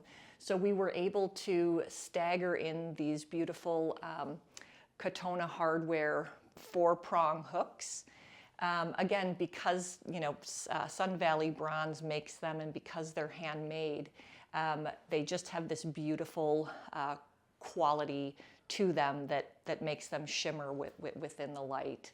Again, we repeated the detail here of the open shelves and then the dadoed in light at the very back wall. So again, creating this just beautiful backdrop and appearance. When I'm designing a space and cabinetry must be heavy, I always want to make sure that we're not going too far in a very hard or masculine direction. So we want to definitely soften all of the harder components with more of a feminine quality.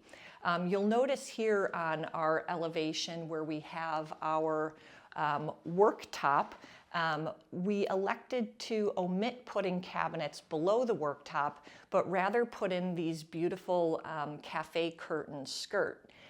This particular material is from the company Metaphors, which is an Hermes brand.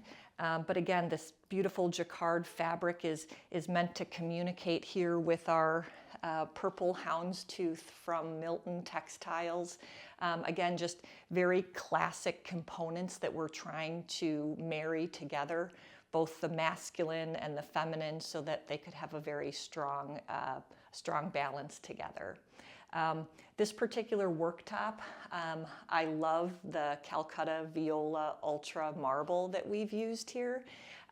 It is my absolute favorite because you can just see this, you can see just this beautiful natural movement of this Merlot color that is so strong throughout the top. Something that we also did was tried to create a kind of a reverse bullnose edge. So instead of, kind of giving this beautiful seam line here on the inside, just to kind of experiment with different types of forms and shapes to provide just a bit more interest to the eye. One thing that I also love doing is instead of always relying heavily on artwork within a space, something that I like to do for clients is take wall sconces and kind of create a artwork within the sconces themselves. So first we will select a style, and then we will strategically place them on a prominent wall, and that becomes its own separate piece of artwork that always lives within the home. That was especially important for this room because the wall covering here, which is made by Ixel, it's called Italian Promenade, and the color is gray tones.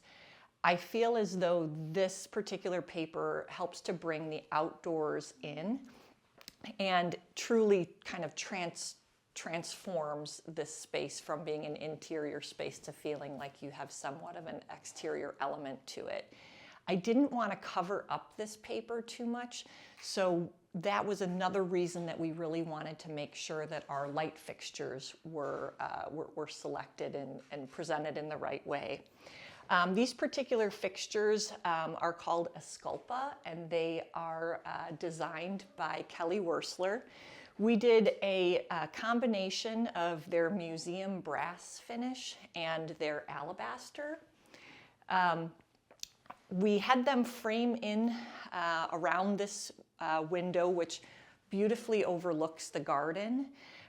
There's a sculpture that was just right outside the window, which was another reason that we thought that this room would be quite a wonderful one to take your shoes off and stay for a while and kind of admire your gorgeous grounds.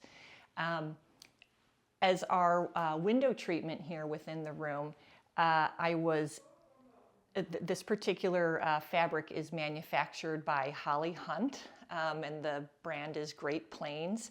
It was just released at Deco Off in Paris earlier this year, and when I had the honor of seeing it live, I said I've got to have it and bring it in the space. So bringing in that added extra element of texture was something that was very important for this particular elevation.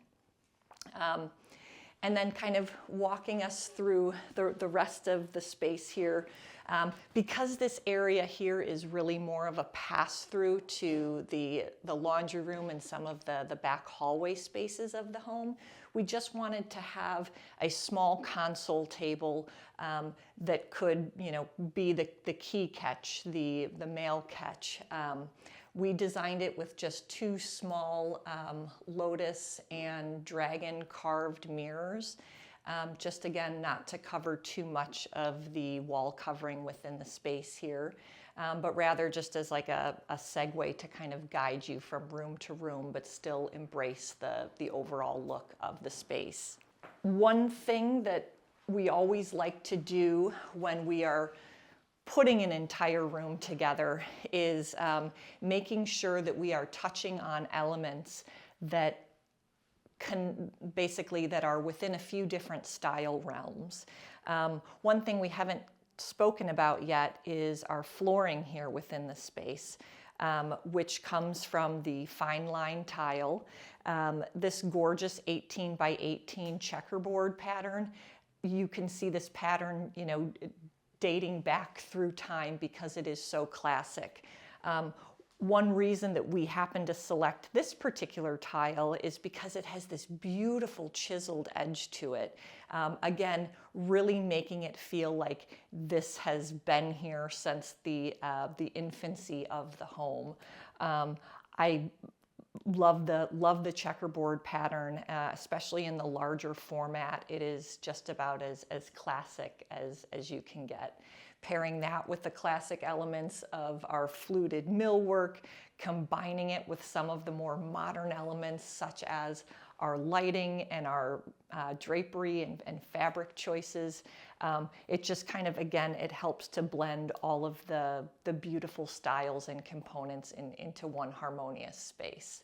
And then probably last but not least here is our pendant, which is from Ralph Lauren. It is their Cane's pendant, but again, just like a very classic lantern style that you would generally find within a, you know, kind of like an exterior type space. Again, this room in general, the idea behind it was we really wanted to make this space updating our everyday, updating the everyday.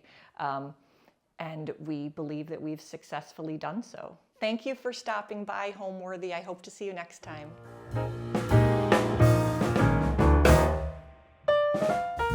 Hi, I'm Diana Wagenbach of Studio W Interiors, and I'm designing the primary bedroom for the Lake Forest Showhouse. So in designing the primary bedroom here, I was also given the opportunity to design the adjoining sunroom, which I said yes to immediately because it had the floor-to-ceiling windows and really brought in a lot of natural light. So a lot of what I do is work with natural materials and do them in a neutral palette color so that it is really designed and inspired by the Belgian interior design movement. So the space was really long and awkward. It had a focus on the fireplace to begin with, and the fireplace was really large. It was flanked by two built-ins, which I think kind of just detracted from the beauty of the room. There was everything Caesar's Palace about it, frankly. So it had columns, it had all of these wonky soffit lines. There was just a lot going on. So my task was to really simplify it and create this really beautiful, serene space that you want to come to at the end of the night, and also then really utilize the sunroom in terms of a space to have coffee in the morning or to have a drink at the end of the evening. So really wanted to focus on a lot of natural materials, bringing in really beautiful linens and some really beautiful leathers, and bringing in texture with lime wash finishes, and using, again, just a lot of really neutral palettes, but done in an interesting way. So now we're here in the primary suite and want to take you on a room tour to show you all of the space.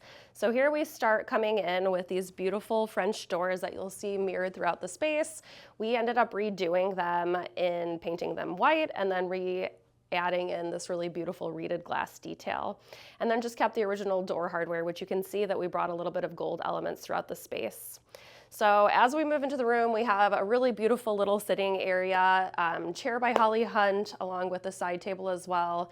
And one of the things that was really fun to work on was figuring out what I wanted the art to look like in the space. So I partnered with Chelsea Sommerfeld. She's an artist that I found online and is amazing. I've bought a few pieces of her art and was really excited when I started thinking about what this room was going to look like. So I contacted her, and the angel that she is decided to do a 4-part series that was custom designed for this room. So the inspiration behind the photo is Monet, who is one of my favorite abstract artists, and his beautiful water lilies that you see here. So it's done in her take, and as you see the progression of the room, it's going to be 4 pieces, and they each get a little bit darker. So it really is meant to be one long photo that was split up into 4 pieces. So here you have that really beautiful light blue tone that then ends up going darker as you go throughout the room.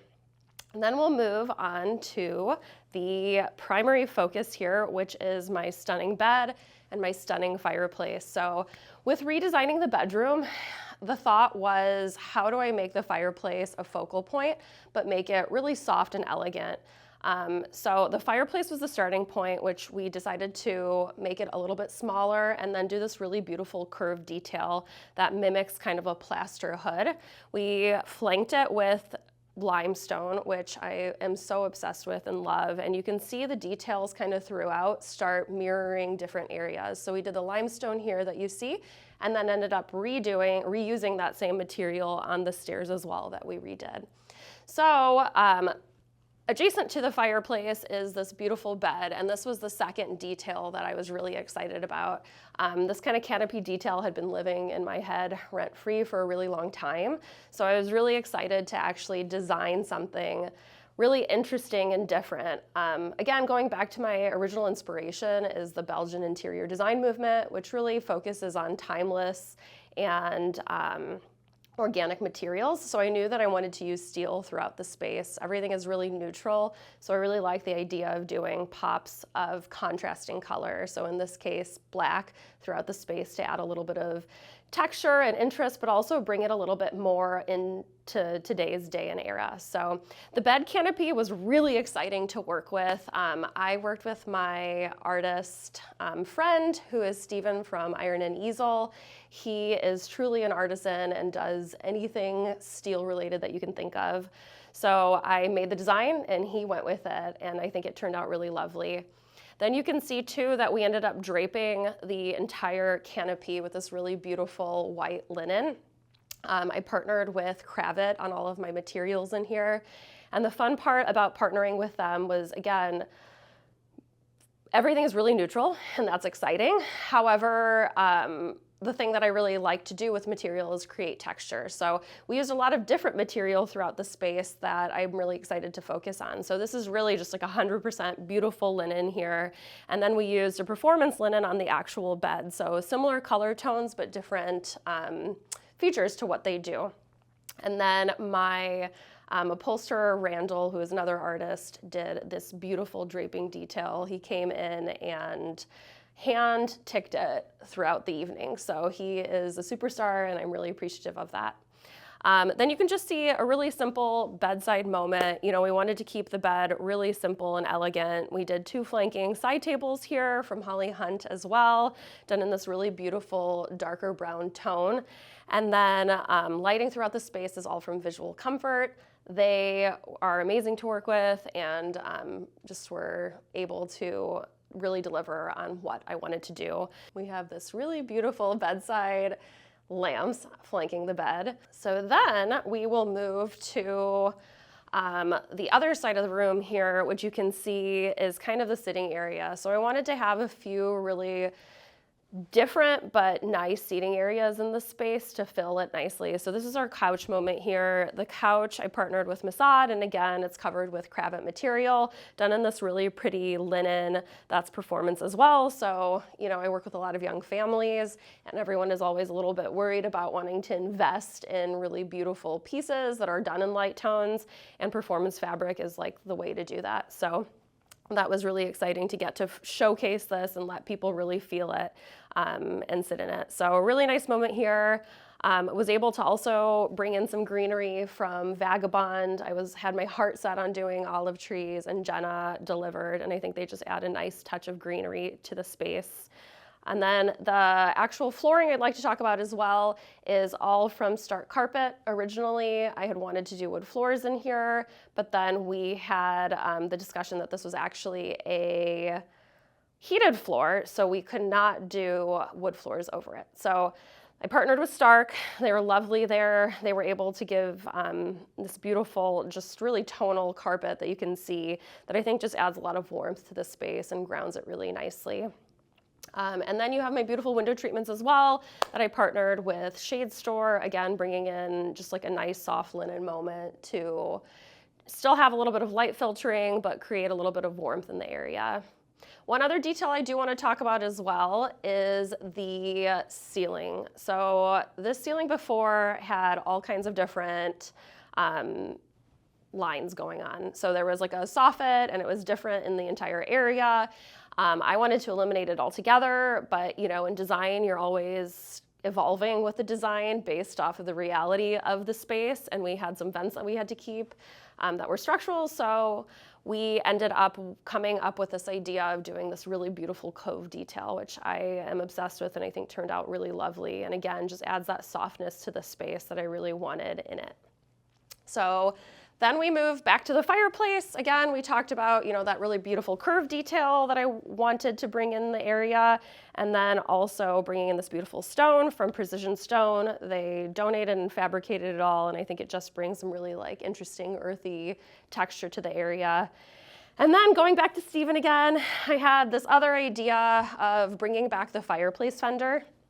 So this is actually something that's a very old piece that people used around the fireplace as a nice spot to just sit and hang out. And I really wanted to bring that back, but again, done in an interesting modern way. So came up with this design and he executed it really well. I think it's just an interesting way to just sit down and hang out and enjoy the fireplace.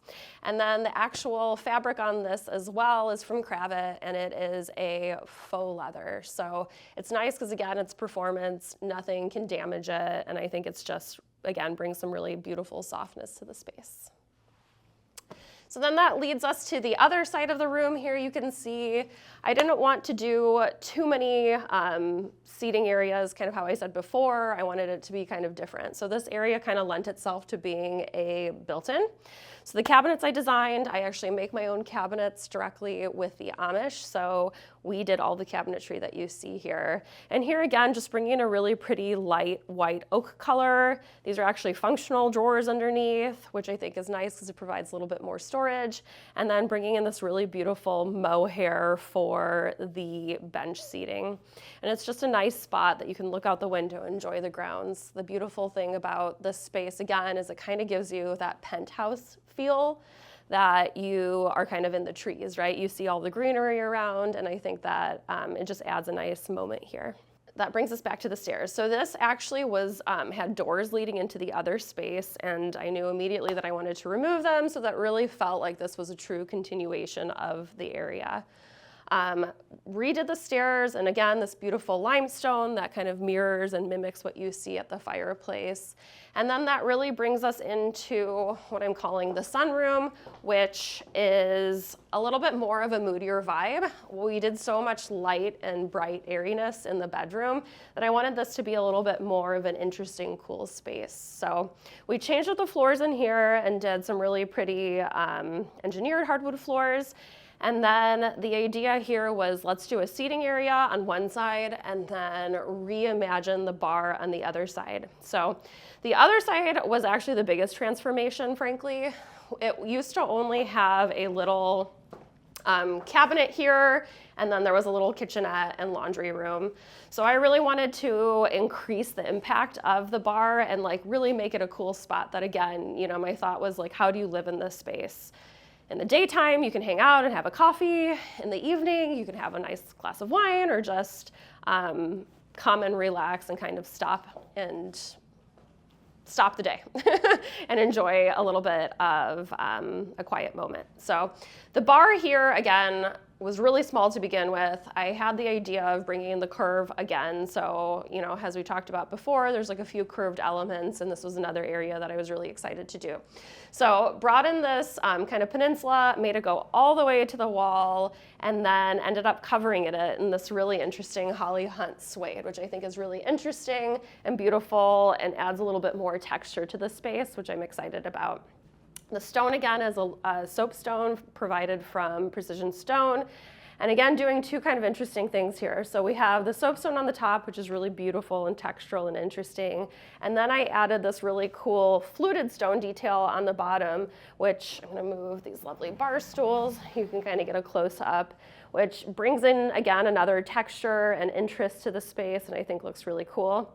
One other little detail that I'm actually super excited about was you get kind of a close-up right here, you can see that that's slotted out.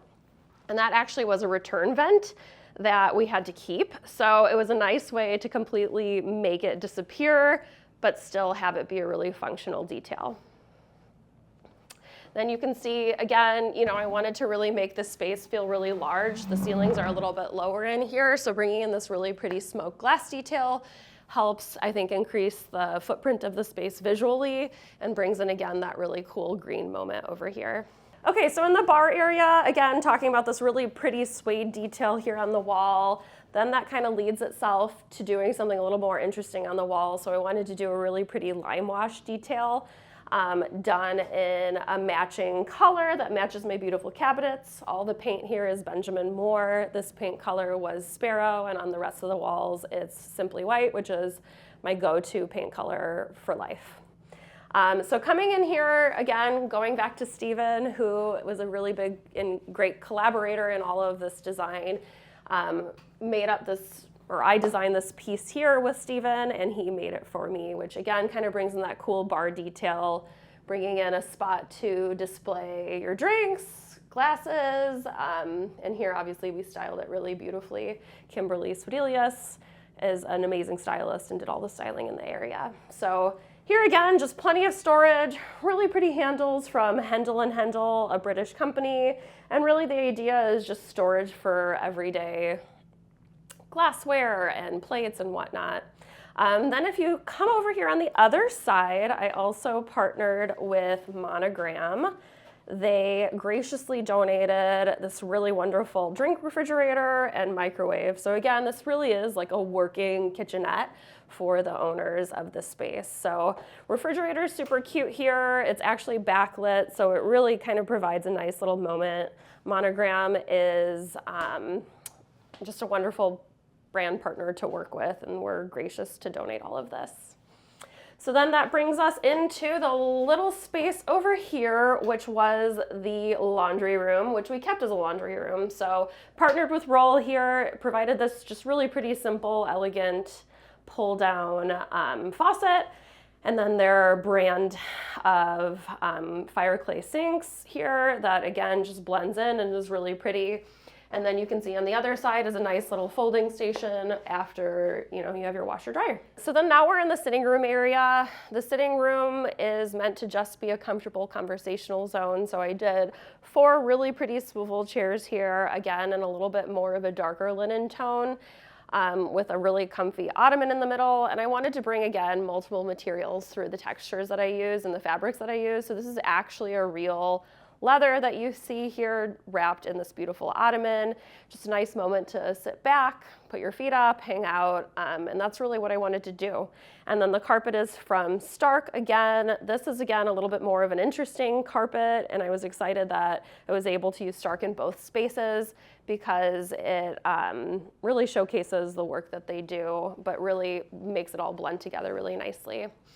And then you can see this lovely piece of art here that is not for sale because it is mine personally. So the artist is Sebastian Johnson. Shout out to Virgil Catherine Gallery in Hinsdale. They're the ones who sold it to me.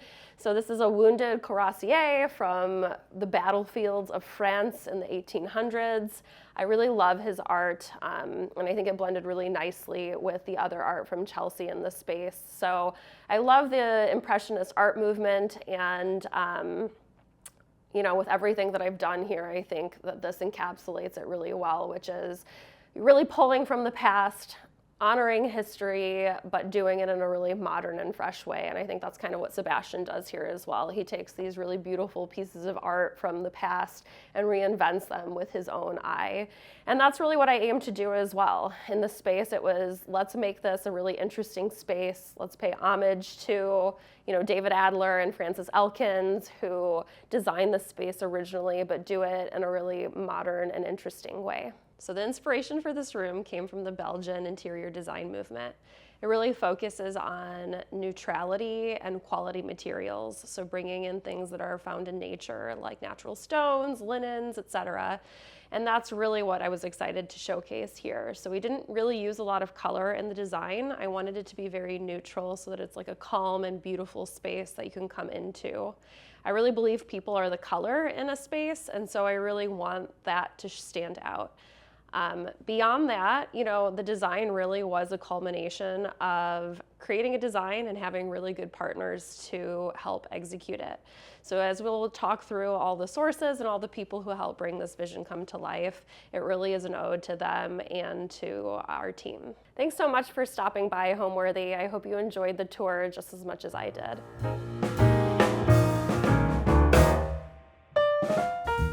Hi, my name is Joey Light of Joey Light Design. I did the salon here at Pembroke Lodge. The inspiration to the room was to create something that was stately and traditional while also influenced by a lot of modern furniture, as we're about to see. So I took on what was once, when the home was originally built, it was done as a music room, and then it was later transformed in the 80s into a billiards room. This room is a complete transformation from what it looked like before. It had black granite floors, black and white striped walls, very modern trim work. It had a jukebox back here, and it had a white lacquered pool table. Now I was asked to create a grand salon for Pembroke Lodge. I reached out to Clive Christian of the UK, in the UK, to create this beautiful trim package for me. This is part of their architectural collection, which you'll see we have pilasters we've added to the room. We have a grand pediment above the double doors, and of course the traditional dental molding. Creating the grand salon, we wanted this grandeur and stately look, while also it being a little modern and very light and airy. Here you'll see this magnificent wall covering by Fromenthal, also located in the UK. I have everything from around the world in here. But this beautiful wall covering is hand painted and hand embroidered silk. We have 6 figures worth of wall covering in here, and it is just drop dead gorgeous. You can see the embroidered leaves, the birds, the flowers, and that wraps around this entire salon. After that, I had my color palette. We had the lavender. So I reached out to Da Vinci painters, and we painted the ceiling in a high gloss lacquered fine paints of Europe. Very difficult to take a home from 1895 and make this look magnificent, but if anyone can, Da Vinci painters can. I then reached out to have very simple, traditional camelback sofas created for the space. This anchors the room and is where your guests would be sitting, waiting for the homeowner to greet them. We took, though, and made it a little modern by adding just a simple, clean bench cushion seat, and all upholstered in white linen.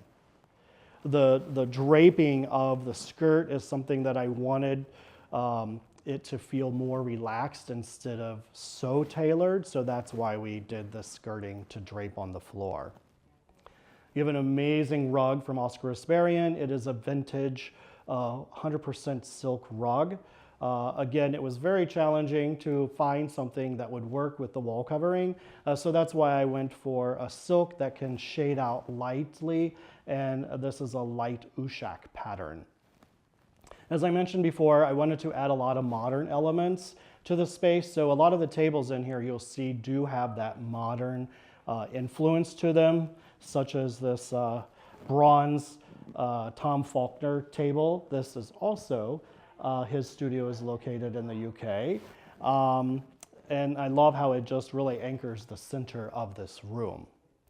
Standing tall and proud above it is from Barovia and Toso, which is located in Murano, Italy. This chandelier was brought in and done in a light lavender Murano glass, and I just love how it turned out.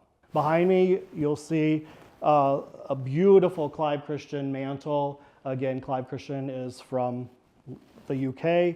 This home once had a fireplace, and there is still the chimney outside. And so I had them bust open the wall, but then we found out it had been filled in. So I could not go ahead and add the fireplace, but I wanted that grandeur look of a fireplace. So we went ahead and did a faux mock-up of one in the space.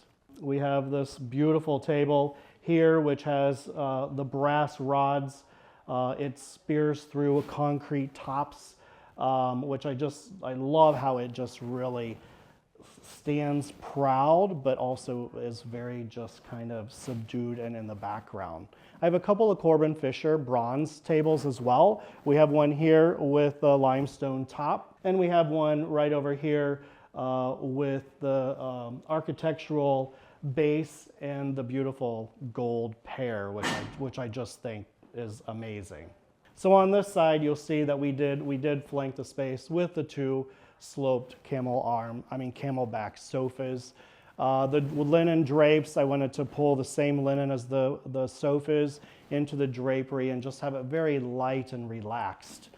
Double tape trim here, you'll see the little peekaboo on the far edge that I've added. And then I took a Francis Elkins cornice, and we reimagined it in this beautiful lavender velvet. I wanted something really shaped and really amazing looking, but I didn't want it to scream and take away from the gorgeous wall covering. And then behind me, we replicated the cornice and of course did a Roman shade in our window behind us. A beautiful onyx bowl here on the Baker pedestal. And as I had mentioned, I did bring in Clive Christian millwork, and so we have our beautiful tall columns on each side of our window, just flanking this gorgeous window that floods this room with lots of light. Over here in this corner, I went and I found two beautiful slabs of marble that I fell in love with. And I worked with Euro Marble Supply here in Chicago, and they fabricated this amazing console for me. It took 5 guys to bring it into the space. It weighs a lot. But when you look at this closely, we created these lines that kind of curve in, and then you also have this beautiful extra large fluted detail. It kind of mimics when you throw a skirt on a table, you just let the drapery fall and it just falls into its own place. And that's what Euro Marble Supply has created for me with this console.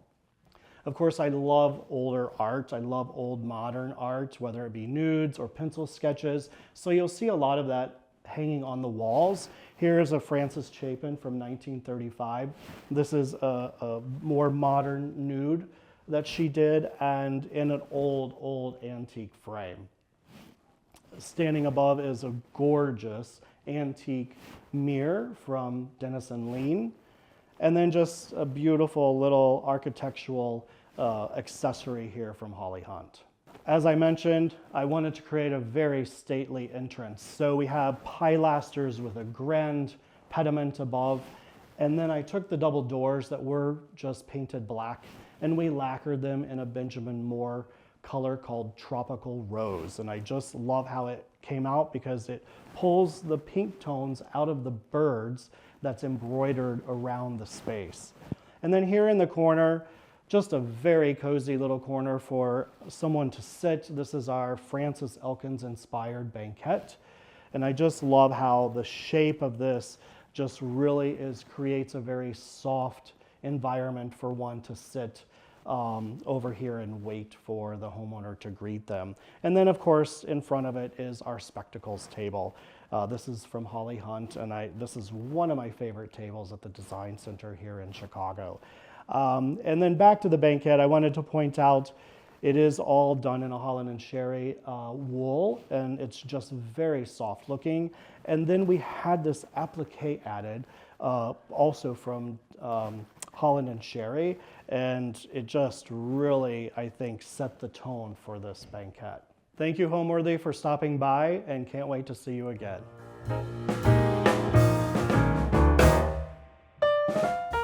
Hi there, I'm Liz Sherwood from White Couch Design, and welcome to the Lake Forest Showhouse Mahjong Room. Come on in. The inspiration for this room was a very selfish one. I designed a room that I would love to play with my girlfriends. I have a group of 12 women that I play with every week, and normally we set up card tables in my foyer of my house or sometimes in my living room, and we have a weekly game, and we have so much fun. But I thought about how fabulous it would be if there was a stationary room, a room that never had to change, that we never had to take down tables or withdraw chairs, that the tiles were always laid out, and you were always ready to play. And so the idea of an elevated ladies gaming space was something that I got really excited about, and that was the room that I pitched to design, and that was the room that I was selected to design. So I have always felt like game rooms have they're synonymous with wood paneling and leather club chairs and green felt surfaces, and I thought that this room as a ladies gaming space needed to feel the opposite of that. And so what you see here is a very, very feminine but not frilly place where women and men are obviously allowed to enter too.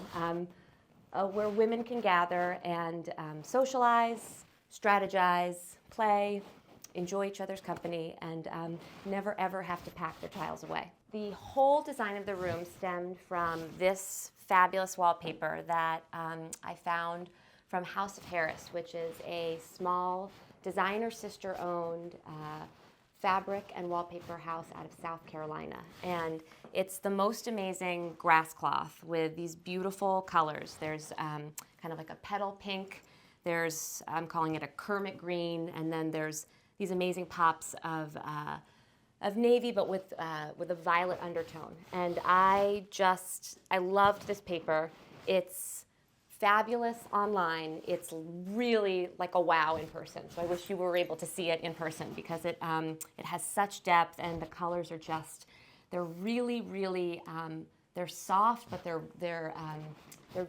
vivid and beautiful. So the whole color palette of the room came from the wallpaper. And so I really leaned into making this feel like an enveloped space. It's a tiny room. And so the choice to kind of make everything dripping in color was something that I felt strongly about. So the ceiling and the baseboards are a Benjamin Moore color called Desert Rose. And we did a high gloss treatment on the ceilings, which just makes the light reflect really beautifully, and then also really creates this amazing sense that you're in this kind of like wonderful feminine bubble, which who doesn't want to be in a feminine bubble, right? So that's where that's where the colors came from. And then layering on top of the wallpaper and the paint were all of the different fabric selections.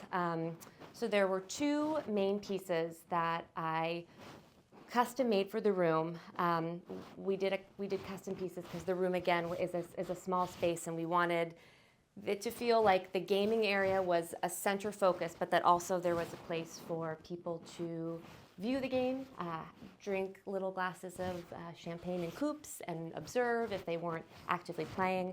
And so one night when I should have been sleeping, I found this beautiful Césaire Lacquer settee that had this oversized scallop from the 1950s, and that was the bench inspiration. It has the most beautiful curves and lines. It felt really feminine to me, and we did a Jane Churchill fabric on it that has a creamy background with navy and green that pulled directly from the wallpaper. And below, we did a super fun Samuel & Sons fringe in a navy that felt playful, but also felt sophisticated at the same time. The other custom piece that we did that was this amazing gossip chair. I've always wanted a gossip chair in my house, and I could never find the place for one, so this room felt like the perfect place to put one in. The idea that two people could sit and share a little bit of gossip as they sat close to each other or watched the game was something that I thought about when I was thinking about seating options. This is in a beautiful Schumacher mohair, and it's in this blush color that I love, and it's piped also in a mohair velvet green that is really fabulous.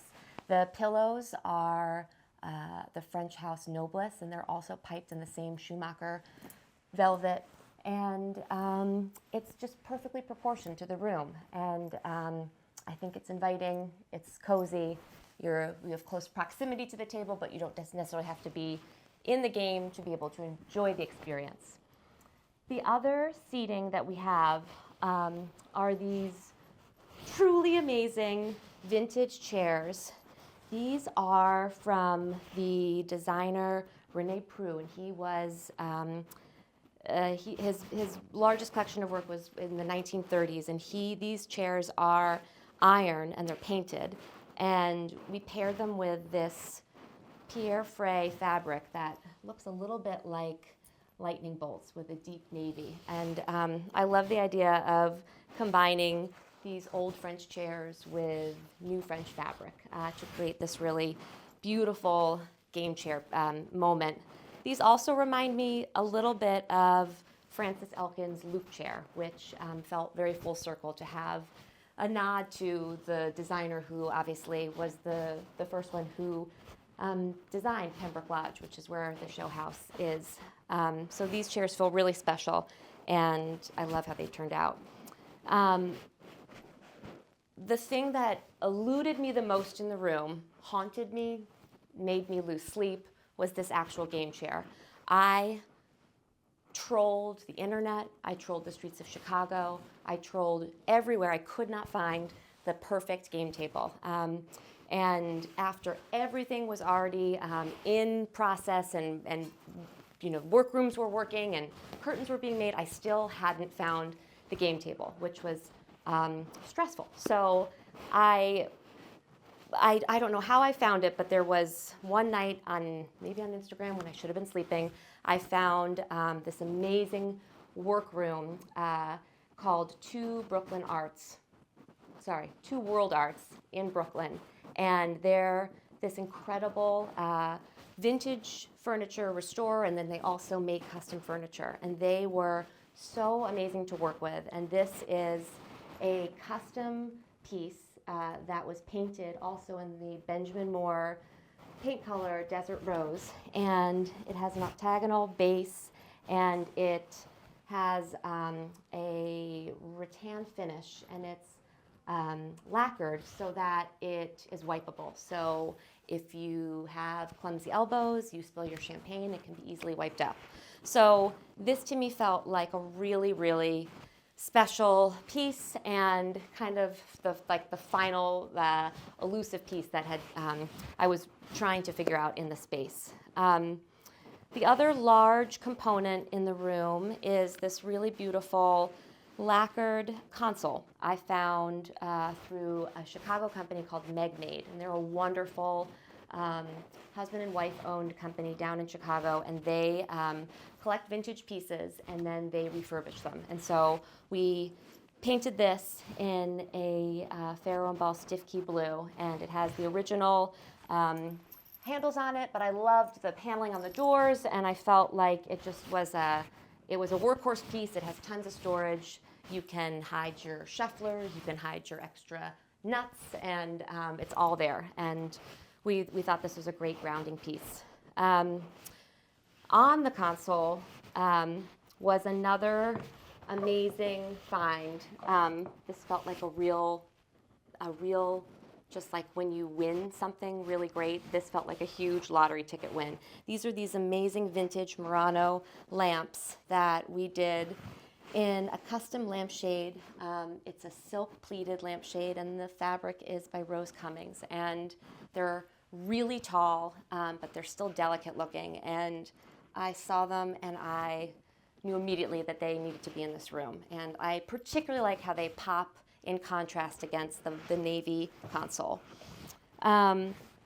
Moving around full circle to the furniture pieces in the room is this great bookshelf. I wanted a place where you could find collected treasures, you could find beautiful mahjong sets displayed, and just a lovely kind of visual, eye-catching piece. And so I liked the softness of the wood, I liked the feminine, bauble detail, and this is just a workhorse of a bookshelf, but I think it works in the room.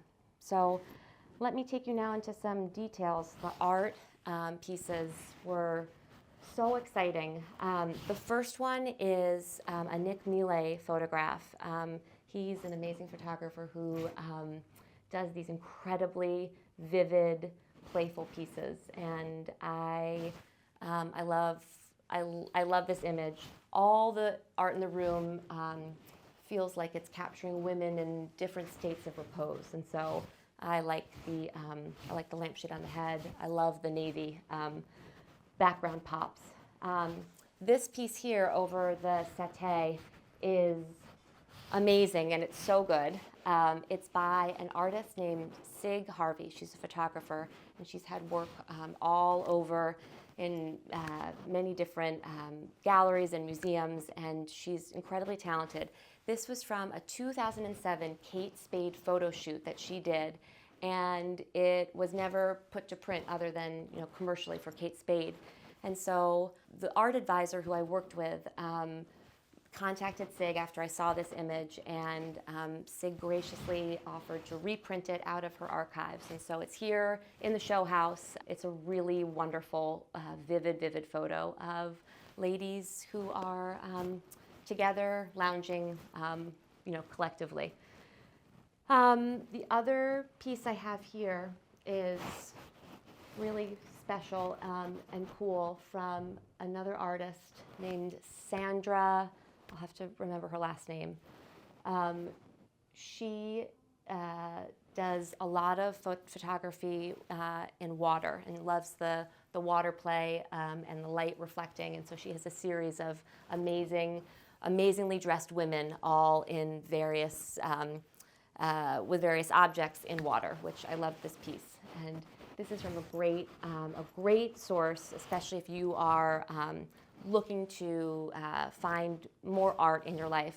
ArtStar is a really accessible and affordable website that curates art from new and up-and-coming artists. And so this is a piece from there. This formerly was a super non-symmetrical, very deep closet that we ended up drywalling and making into a much tinier, little delicate bar, a tucked away champagne nook that I think every ladies' gaming space should have. We finished it with this beautiful onyx marble, and it has amazing kind of really beautiful pops of lime green, and also this deep kind of this deep red color, which tied into the room's colors nicely. We did vintage bar shelves, and then my favorite activity ever in the world, other than playing mahjong, is collecting barware. And so it was really fun to outfit this bar with lots of different little champagne coupes and items and things that are delicate and that looked beautiful in the tiny space. You can't really see it, but tucked away is this beautiful vintage bauble light fixture that I think is from the 1930s, and it's just a perfect spot for it. I love Urban Electric. I love everything they do, and I saw these online. These are the part of their newer collection called the Fen, and they are really large, and they had this kind of feminine shape to them, but I also loved that they frame the Sig Harvey on the wall so nicely, and they do provide a nice light. The goal was to have all the lighting in the room be so perfect that like everyone looks like $1 million when they're in here. And so the lighting is soft, and again, the ceiling reflects the light, and so hopefully everyone feels like 10 years younger just being in the room with all the lights on. Above us is this really beautiful Curry & Co. Brass flush mount fixture that I think is, again, really feminine and fun, and mimics a little bit of the lily pads in the wallpaper that I loved. And then finally, zeroing in on the table, the tiles here are from the Mahjong line, which is amazing. You probably have seen them online. They're these beautiful, super colorful tiles that just are like little tiny works of art. And the Mahjong line worked with me to figure out what color palette would be perfect for this room. And this one with its navies and its purples and its bright greens was the perfect one for the table here.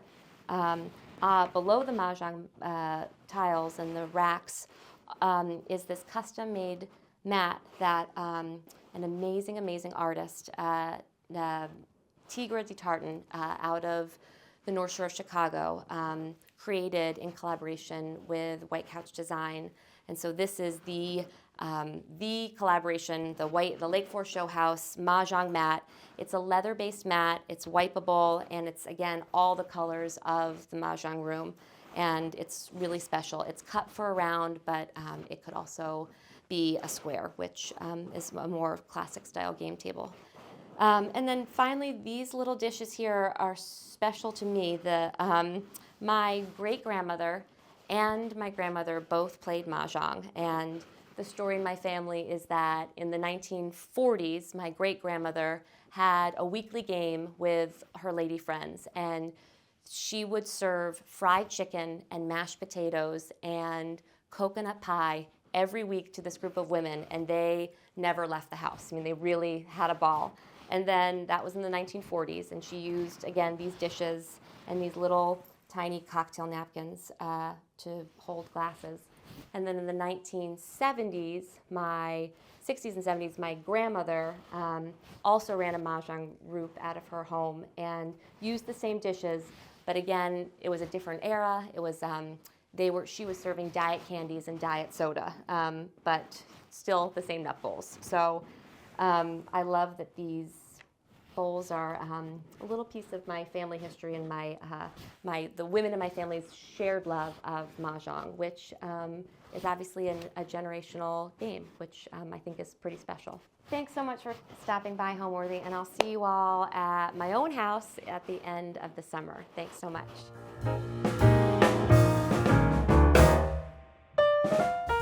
Hi, I'm Marley Jones.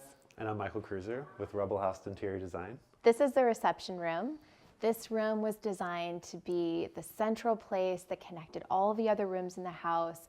This is a space to welcome guests and to be kind of a respite for entertaining. We really wanted to focus on our design for using local makers and creators to really show off what Chicago has to offer. The starting point for this room was really all about the walls, and our idea was to take some of our local wildlife, make it bigger than life, and put it in hand-carved plaster on the fireplace and then on all of the walls. We worked with a really talented local muralist, Stephen Hetrick, who brought this idea to life really, really beautifully. The other main piece for this room was really the central light fixture, which was made by local artisan Stephen Hallounbeek, who started in Chicago and is now in Kalamazoo, Michigan. But these two pieces really play off each other and created the base layer for everything else that came after it.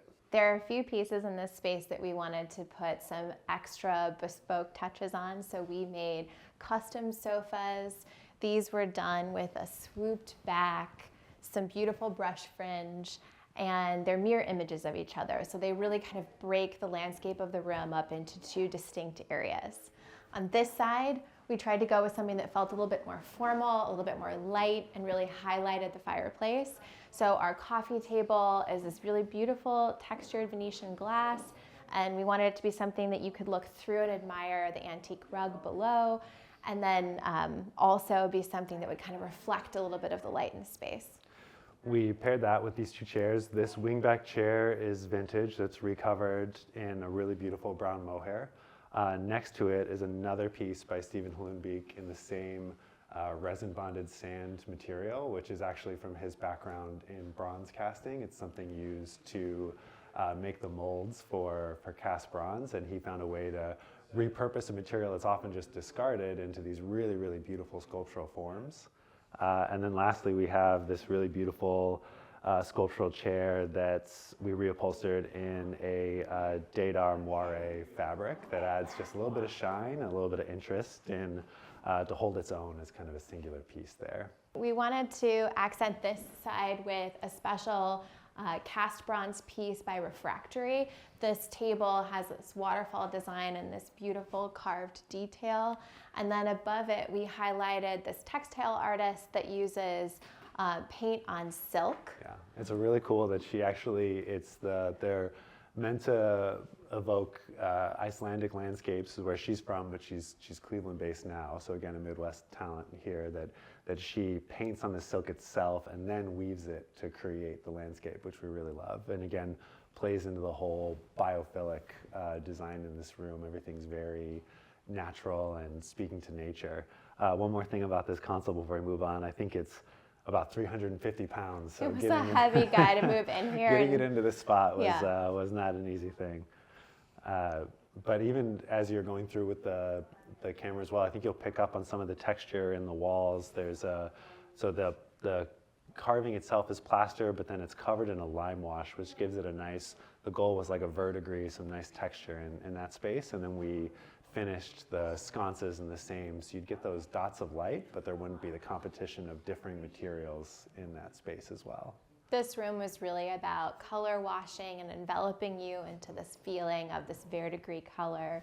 And we brought it over to our custom credenza wall. This piece was designed specifically for the room, and then we embedded the same moire silk by Daedar that's on our green chair in a white on the face of this credenza. Other little details that we highlighted, we wanted the legs of this to feel like tree trunks, so we have this really strong verticality running through and this beautiful curve. And then accenting it on the top here, we've inlaid some dark brass that we patinaed and then capped the little sabot feet with some dark brass as well.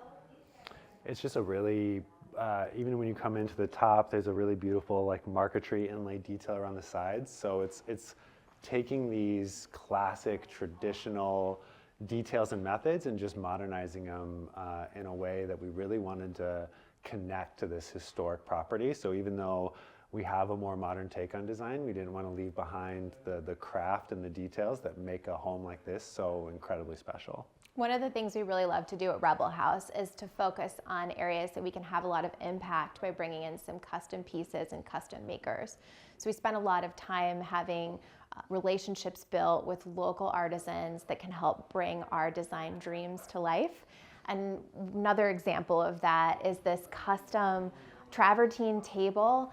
This was designed by Atelier Jouvence, which is a local stone carving company, and the owner, Olivier, was trained in France with stone carving. He does everything from fireplace mantles to custom furniture, and we really leaned into him to create this piece that again mimics those tree trunk legs and that kind of cylindrical vertical form.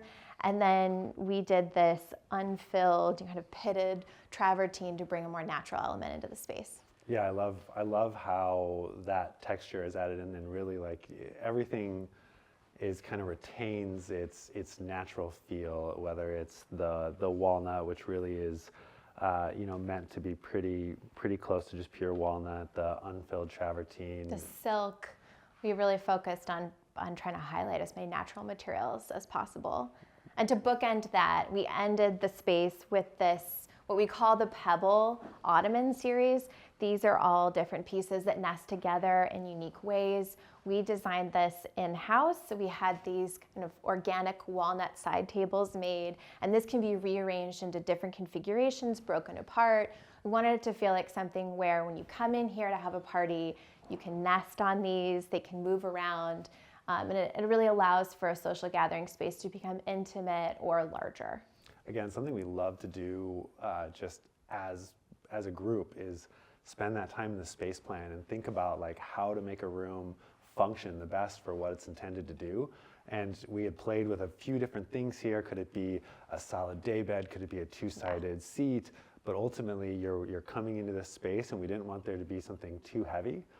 So we came up with this idea. Again, it fits within the biophilic theme of the whole room, this idea of pebbles, and then it adds that sort of modular nature where, if we're in here at a party and sitting on the sofa, I could shift this over and perch here for a conversation. I can rearrange it and do something interesting with it. And it still feels elegant. Yeah, exactly. It doesn't interrupt the view as you come through for this beautiful light fixture, for these sofas. The things that are meant to take center stage get to take center stage, which again is just indicates the kind of thought that Marley and the design team like to put into planning out the spaces for rooms like this. To help round out the space, we knew we wanted to create these two art moments that kind of held weight against each other. So we went with this oversized photograph by photographer Petros Kublis. Again, it leans into that biophilic, ethereal feel to the room with some of the texture in it. So it's, it really helps complement. And then with this oversized piece, it has enough weight on this wall that we don't need additional furniture. It stands on its own, and as well, thinking about the path of people enjoying this whole house, there's nothing to impede their movement, which is really fun. One of the challenges that we faced in creating this space was how were we going to address this fireplace wall and make it feel different and special and exciting. A show house is a moment to really expand on what something could be. And so our focus was trying to create and invent something that felt really wild and different. So we decided not to run any stone up the front. We decided to go with a plaster surround, and we worked with two different companies, the artist that made this plaster biophilic floral design, Stephen Hetrick, and then Chicago Ornamental Plaster, who did all of the structure and the carving of these dividers that we created to kind of picture frame these three different distinct vignettes on the wall. While we were creating this, the artist Stephen Hetrick had to hand cast every single one of these pieces, and so every single piece was carved and sanded and rebrushed down and then brought here and individually affixed to the wall. And then almost like a baker with an icing piping bag, they came through and they created all of the branch work by hand. And so this was all piped onto the wall. All of this detail was created to give it texture, little budding moments of leaves coming through, all of this hand done on site after the larger floral pieces were affixed to the wall. And ideally, one of the amazing things about a show house is just how tight the timeline is. So this would be an undertaking for a normal client that we can It could have taken months. That we could control the delivery date. Yeah. And you guys would not believe what this room looked like before it was demoed, but then after we took it over, it was bare bones. So all the work to put back in the trim work and all of that took a long time that we were hoping to have to be building up this plaster. So working with local artists and those partnerships though give you that sense of flexibility, because Stephen pivoted and he, like Marley was saying, built these flowers in his shop instead of on site, and then came in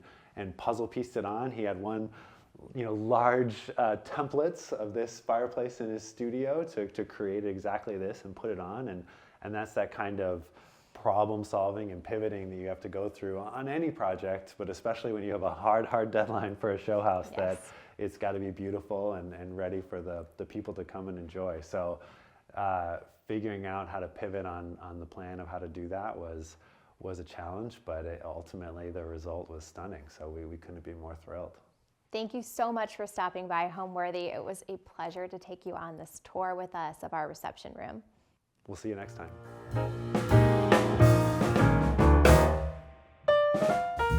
Hi, I'm Kaylin Kane, and welcome to the Rotunda. I wanted this room to feel like you were in a garden and on your way to something really fun. What I wanted this room to feel like was the garden that takes you into the primary. And we started off by paneling these gorgeous closet doors in this paneled paper chinoiserie from Cravat. And Serena and Lily was kind enough to donate these rattan sconces to replace some gold lighting that was here. And inside here, we didn't want it to feel naked.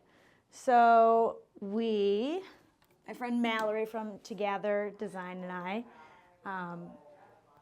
decorated this bar area. It's almost like a women's settee space where you can have a drink and a bar and, grab a little drink as you're getting ready. But this will eventually be the homeowner's space for closet.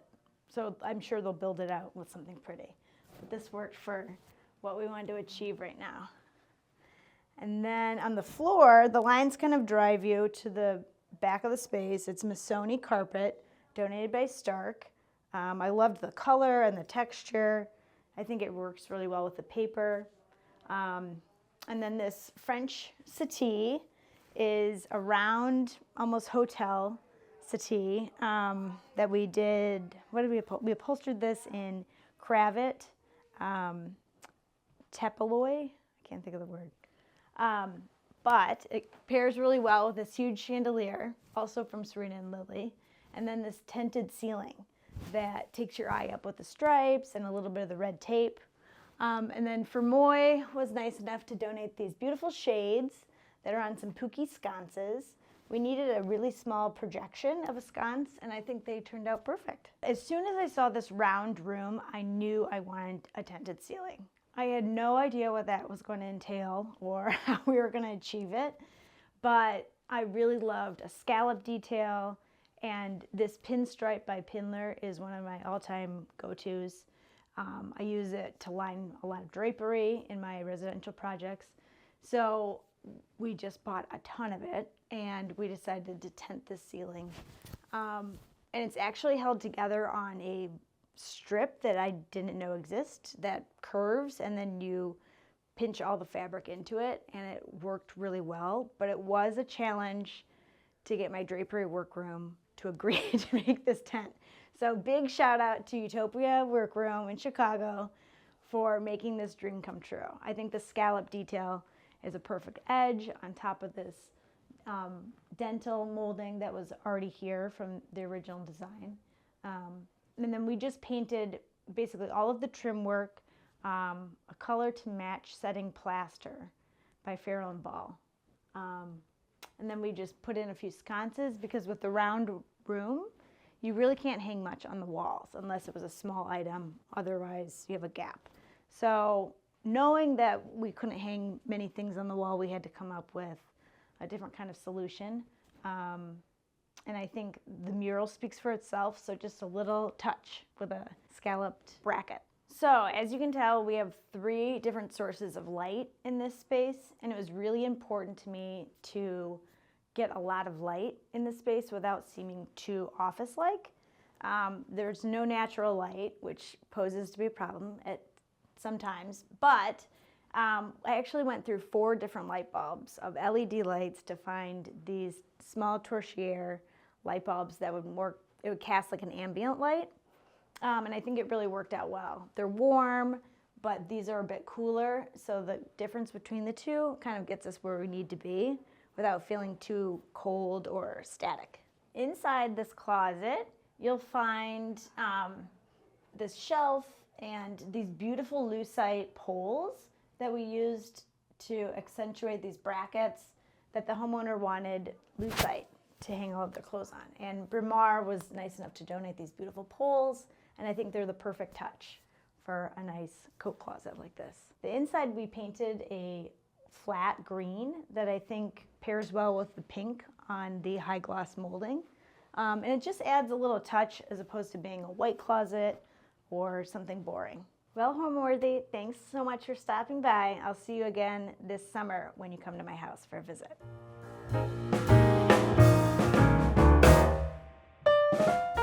Hi, I'm Katie with Katie Evans Design, and this is the double powder room. The inspiration behind this room was Frances Elkins, who was David Adler's sister, and they had worked on the home back in the day, and we wanted to recreate the space to what she would have done today.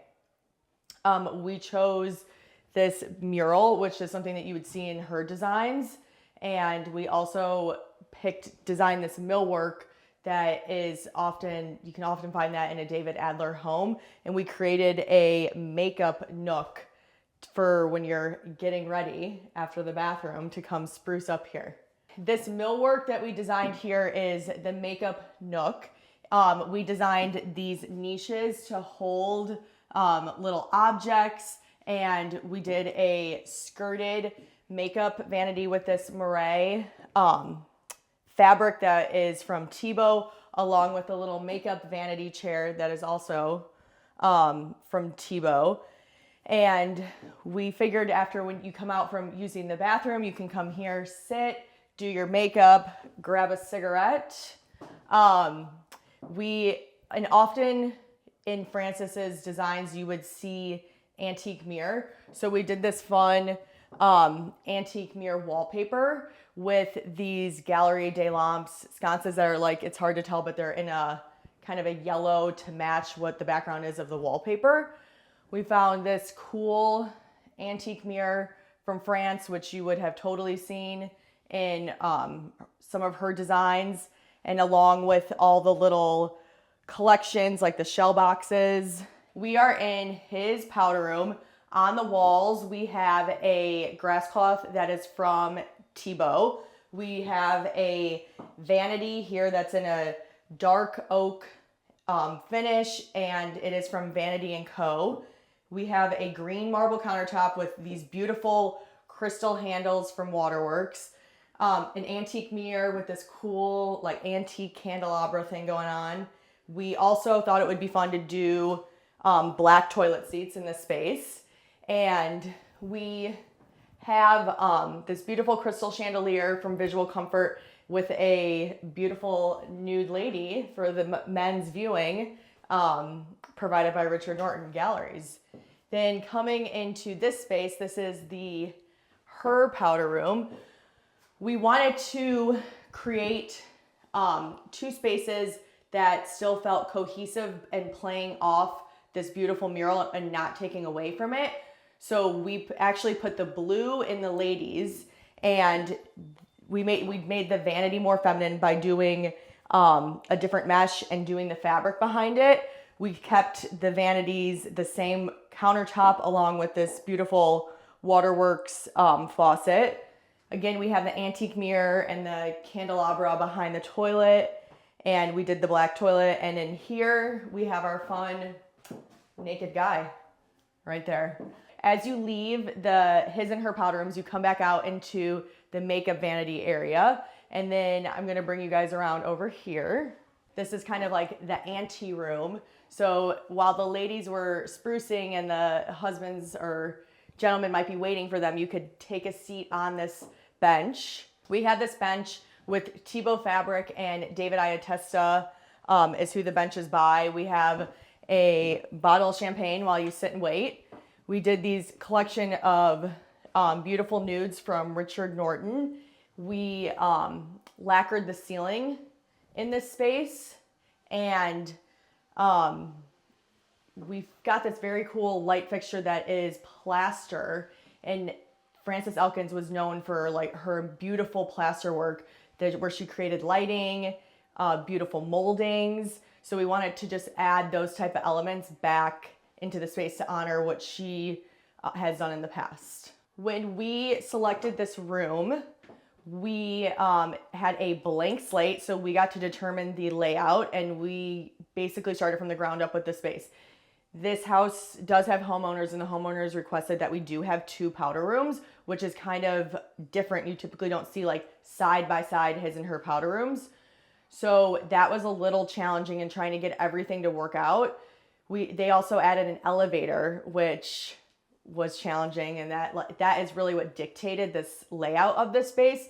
But it actually ended up coming together better than we originally had it laid out. So I think that was kind of the biggest challenge, like not knowing exactly what the layout was going to be and having the time crunch that we do have.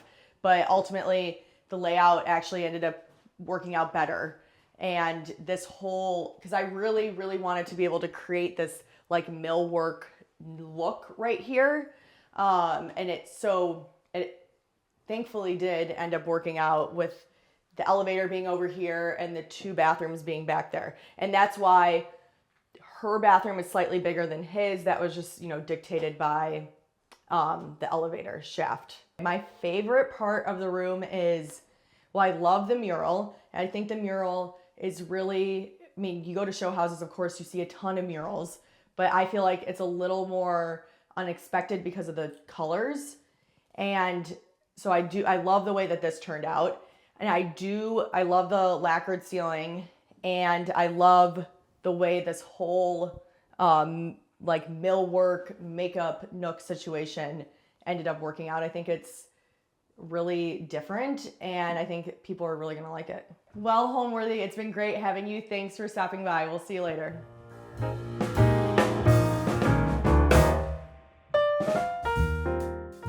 Hi, I'm Celeste Robbins. We're in the little girls' room at the Lake Forest Showhouse. The inspiration for the room really started with the fact that it was for a little girl. We're in this beautiful historic building, and we have this fireplace, these elegant kind of details to start with, but yet it's for a 4-year-old. So we wanted to kind of give the room a sense of soft and youthfulness that she would feel comfortable, but also honor the elegance of the house. I think probably one of the most fun aspects to the room was this plaster bas relief that we did above the fireplace. It's something that I've always wanted to do and never really had the right client or the right project to be able to pull it off. And the idea that you could do plaster, this kind of historic, classic detailing by a craftsman, and yet make it kind of modern and artistic in the sense that it would be more natural and organic rather than a completely formal, most symmetrical design. So it started with me looking at a winterberry plant that I had on my table that I keep around all year. I love to bring nature into the home, and in this particular project, we really didn't have a wonderful view. Outside these windows is a rooftop and some mechanical tuck to the side. So I needed to figure out, how do you bring what I love about nature into a room that couldn't see it literally? So I started with a winterberry with a sketch, gave it to Chicago Ornamental Plaster, and they just really took it and did their thing. They made a few different pieces. We then sketched how we wanted it to go on the wall, and then stood here and worked with the craftsman to make the final composition, because it's one thing on paper, but when you're doing something this organic, you kind of just have to be here and see how it feels. And then the other thing that we did was we added a little lighting moment behind it. I love to use lighting in design. I always think of it as a material. And I just thought how lovely it would be for a little girl to go to sleep at night and have these little leaves at their dimmest setting to be her nightlight. The other aspect of the fireplace was this beautiful stone hearth and surround that we did with a custom metal screen. All these things kind of look like they had always been here, but they weren't. This was a completely different room with a sloped ceiling that came in, tile hearth that had been changed over the years. And we went back to this very classic marble, but instead of a hard edge, we put a radius on this, and you'll see that detail throughout the room. We were really into the idea of just soft edges, just another gesture to keep it feeling really organic and soft. So that detail kind of repeats itself with these verticals that go on either side of the fireplace.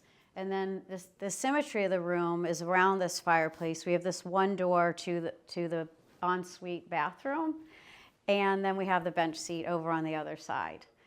On this wall, we have a closet, which we detailed with a soft wave, and then kind of a dark metal, because I felt like that looked a little bit more historical, and then a little surprise of just a soft wall covering inside, because I always like to feel like people can uncover stuff, and I think it's fun to have something a little unexpected in there. We added a bookcase. It's always really important to have some shelves where you can layer and have your personal things. We chose to put little dollhouse furniture in just the same color tone of pink, as well as these cute little bunnies, bears, and accessories that just kind of brought it back to making sure it always looked and felt youthful. We really just wanted to keep the color pink almost like a neutral. So the pink is just really soft. It has some warmth to it, and it started with this Philip and Jeffries wall covering that kind of layers the room and then contrasts with the fireplace and the cabinets. But that gave us this really elegant tone of pink, which I feel is so important. So it didn't feel like bubblegummy or too playful for the little girl. I just wanted it to feel elegant and youthful at the same time. And I think it was just really important to have the right pink. And so once we established that, then it just became a lot of fun to know how we were going to play that up. One of the things that was a big inspiration for me were these two lamps. They're designed by a French artist, and they're, in the evening you can see the shadows on the wall, which is really beautiful. But I just love, again, bringing nature in as the table lights.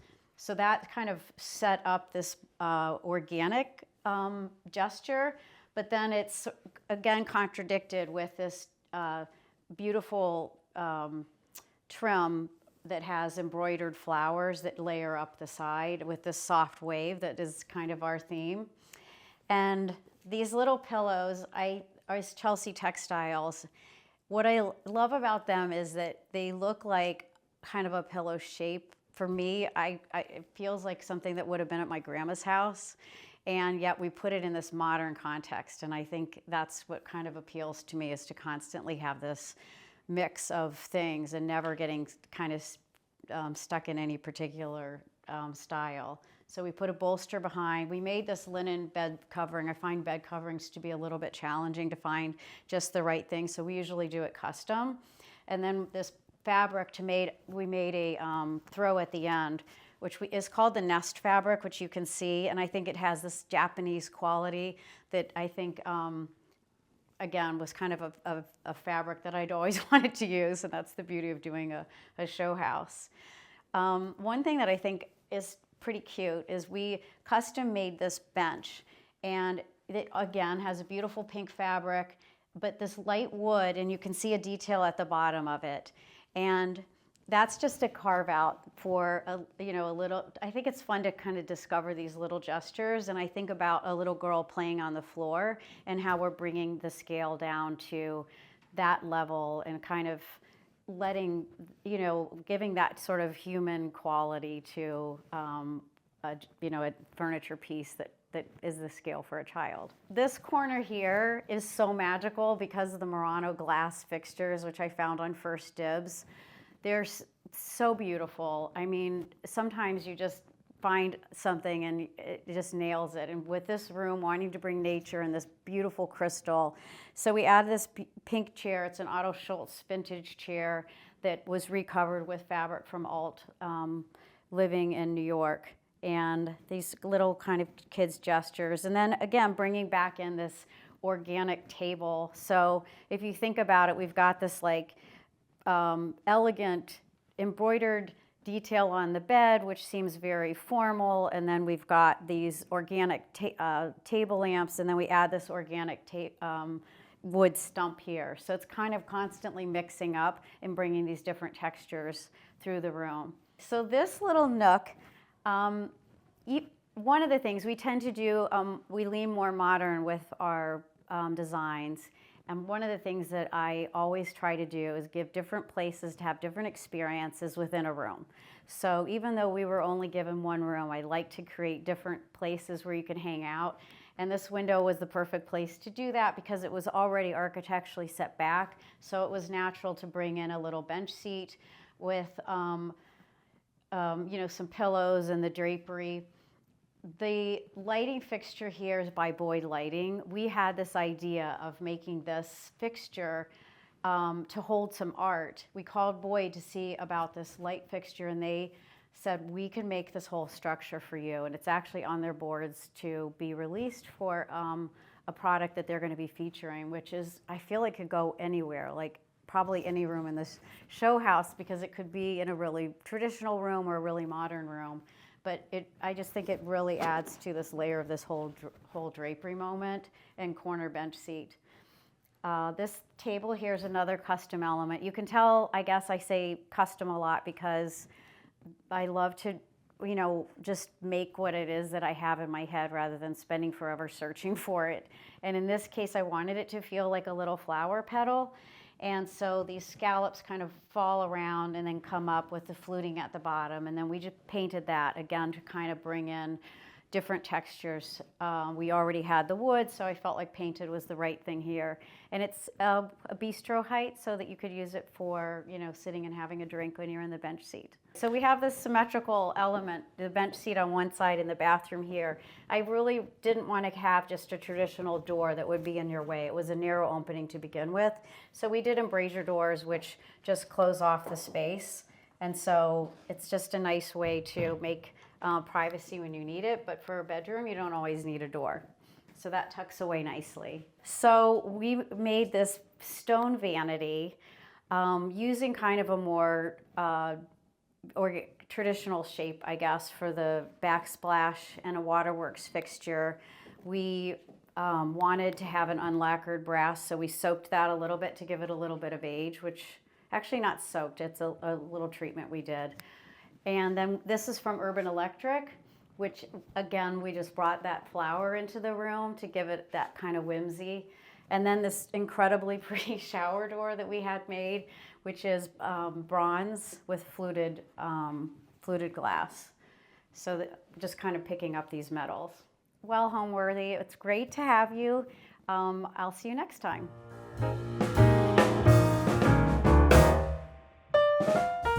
Hi, I'm Michael Del Piero. And I'm Randy Heller. And we're here to show you what we call the gallery space. Initially, when Michael and I were considering this room, the show house had titled it the sunroom. And when we decided to take it on as a collaboration, we decided that we wanted something a little more sophisticated than the immediate adjective that comes to mind when you think of a sunroom.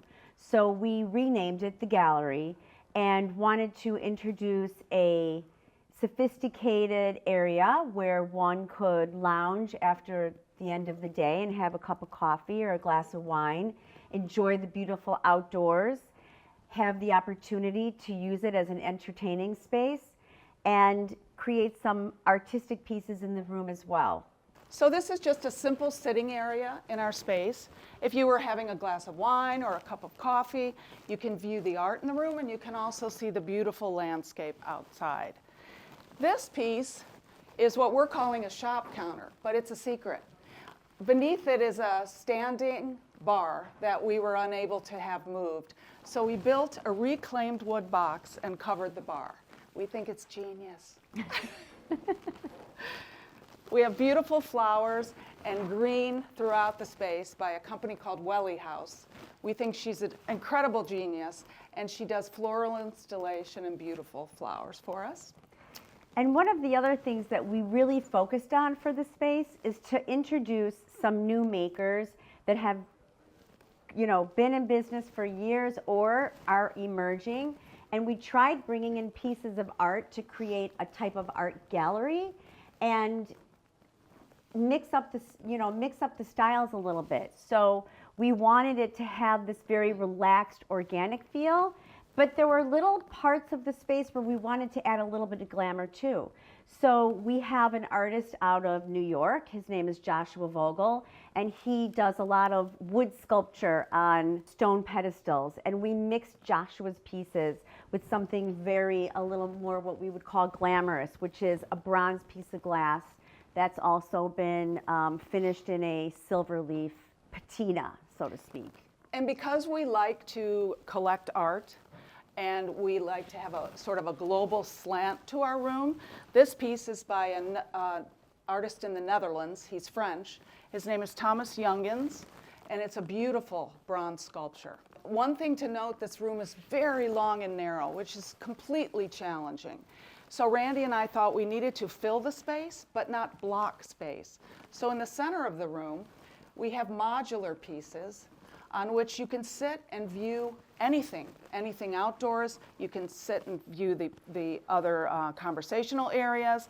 We have beautiful wall covering by Philip Jeffries. In order to fill the ceiling, we had Kate do a floral installation. So the vines, the wisteria vines, the greens are all natural and alive. And she'll maintain them during the show house to keep it alive, because no fakes here. Right. And also I think that what drove the direction of the design concept really for the both of us, I know, started with the challenge of the length of the room. So we collaborated on a space that is actually 69 feet long by 17.5 feet wide. And I feel like we just started drawing based on the crazy length of this room and how we could create different multiple groupings within one space. So we have like a grouping of 4 right next to you. That's beautiful, kind of a inspired Art Deco chair that's upholstered in a 100% wool mohair. We have another area here that creates another grouping, like Michael was saying, where we upholstered it in a high performance velvet fabric. And this is another bronze by Joshua Vogel that we were talking about earlier with his woods. And then when we get back to the end of the room here, we created a quiet little area for reading, again, having a cup of tea while enjoying sculpture and art and the view of outside. And like Michael had said, the 100% silk mural that Philip Jeffries created for us. Thank you for stopping by and visiting us for the Lake Forest Showcase House for 2025. Thank you, Homeworthy. Bye-bye. Bye.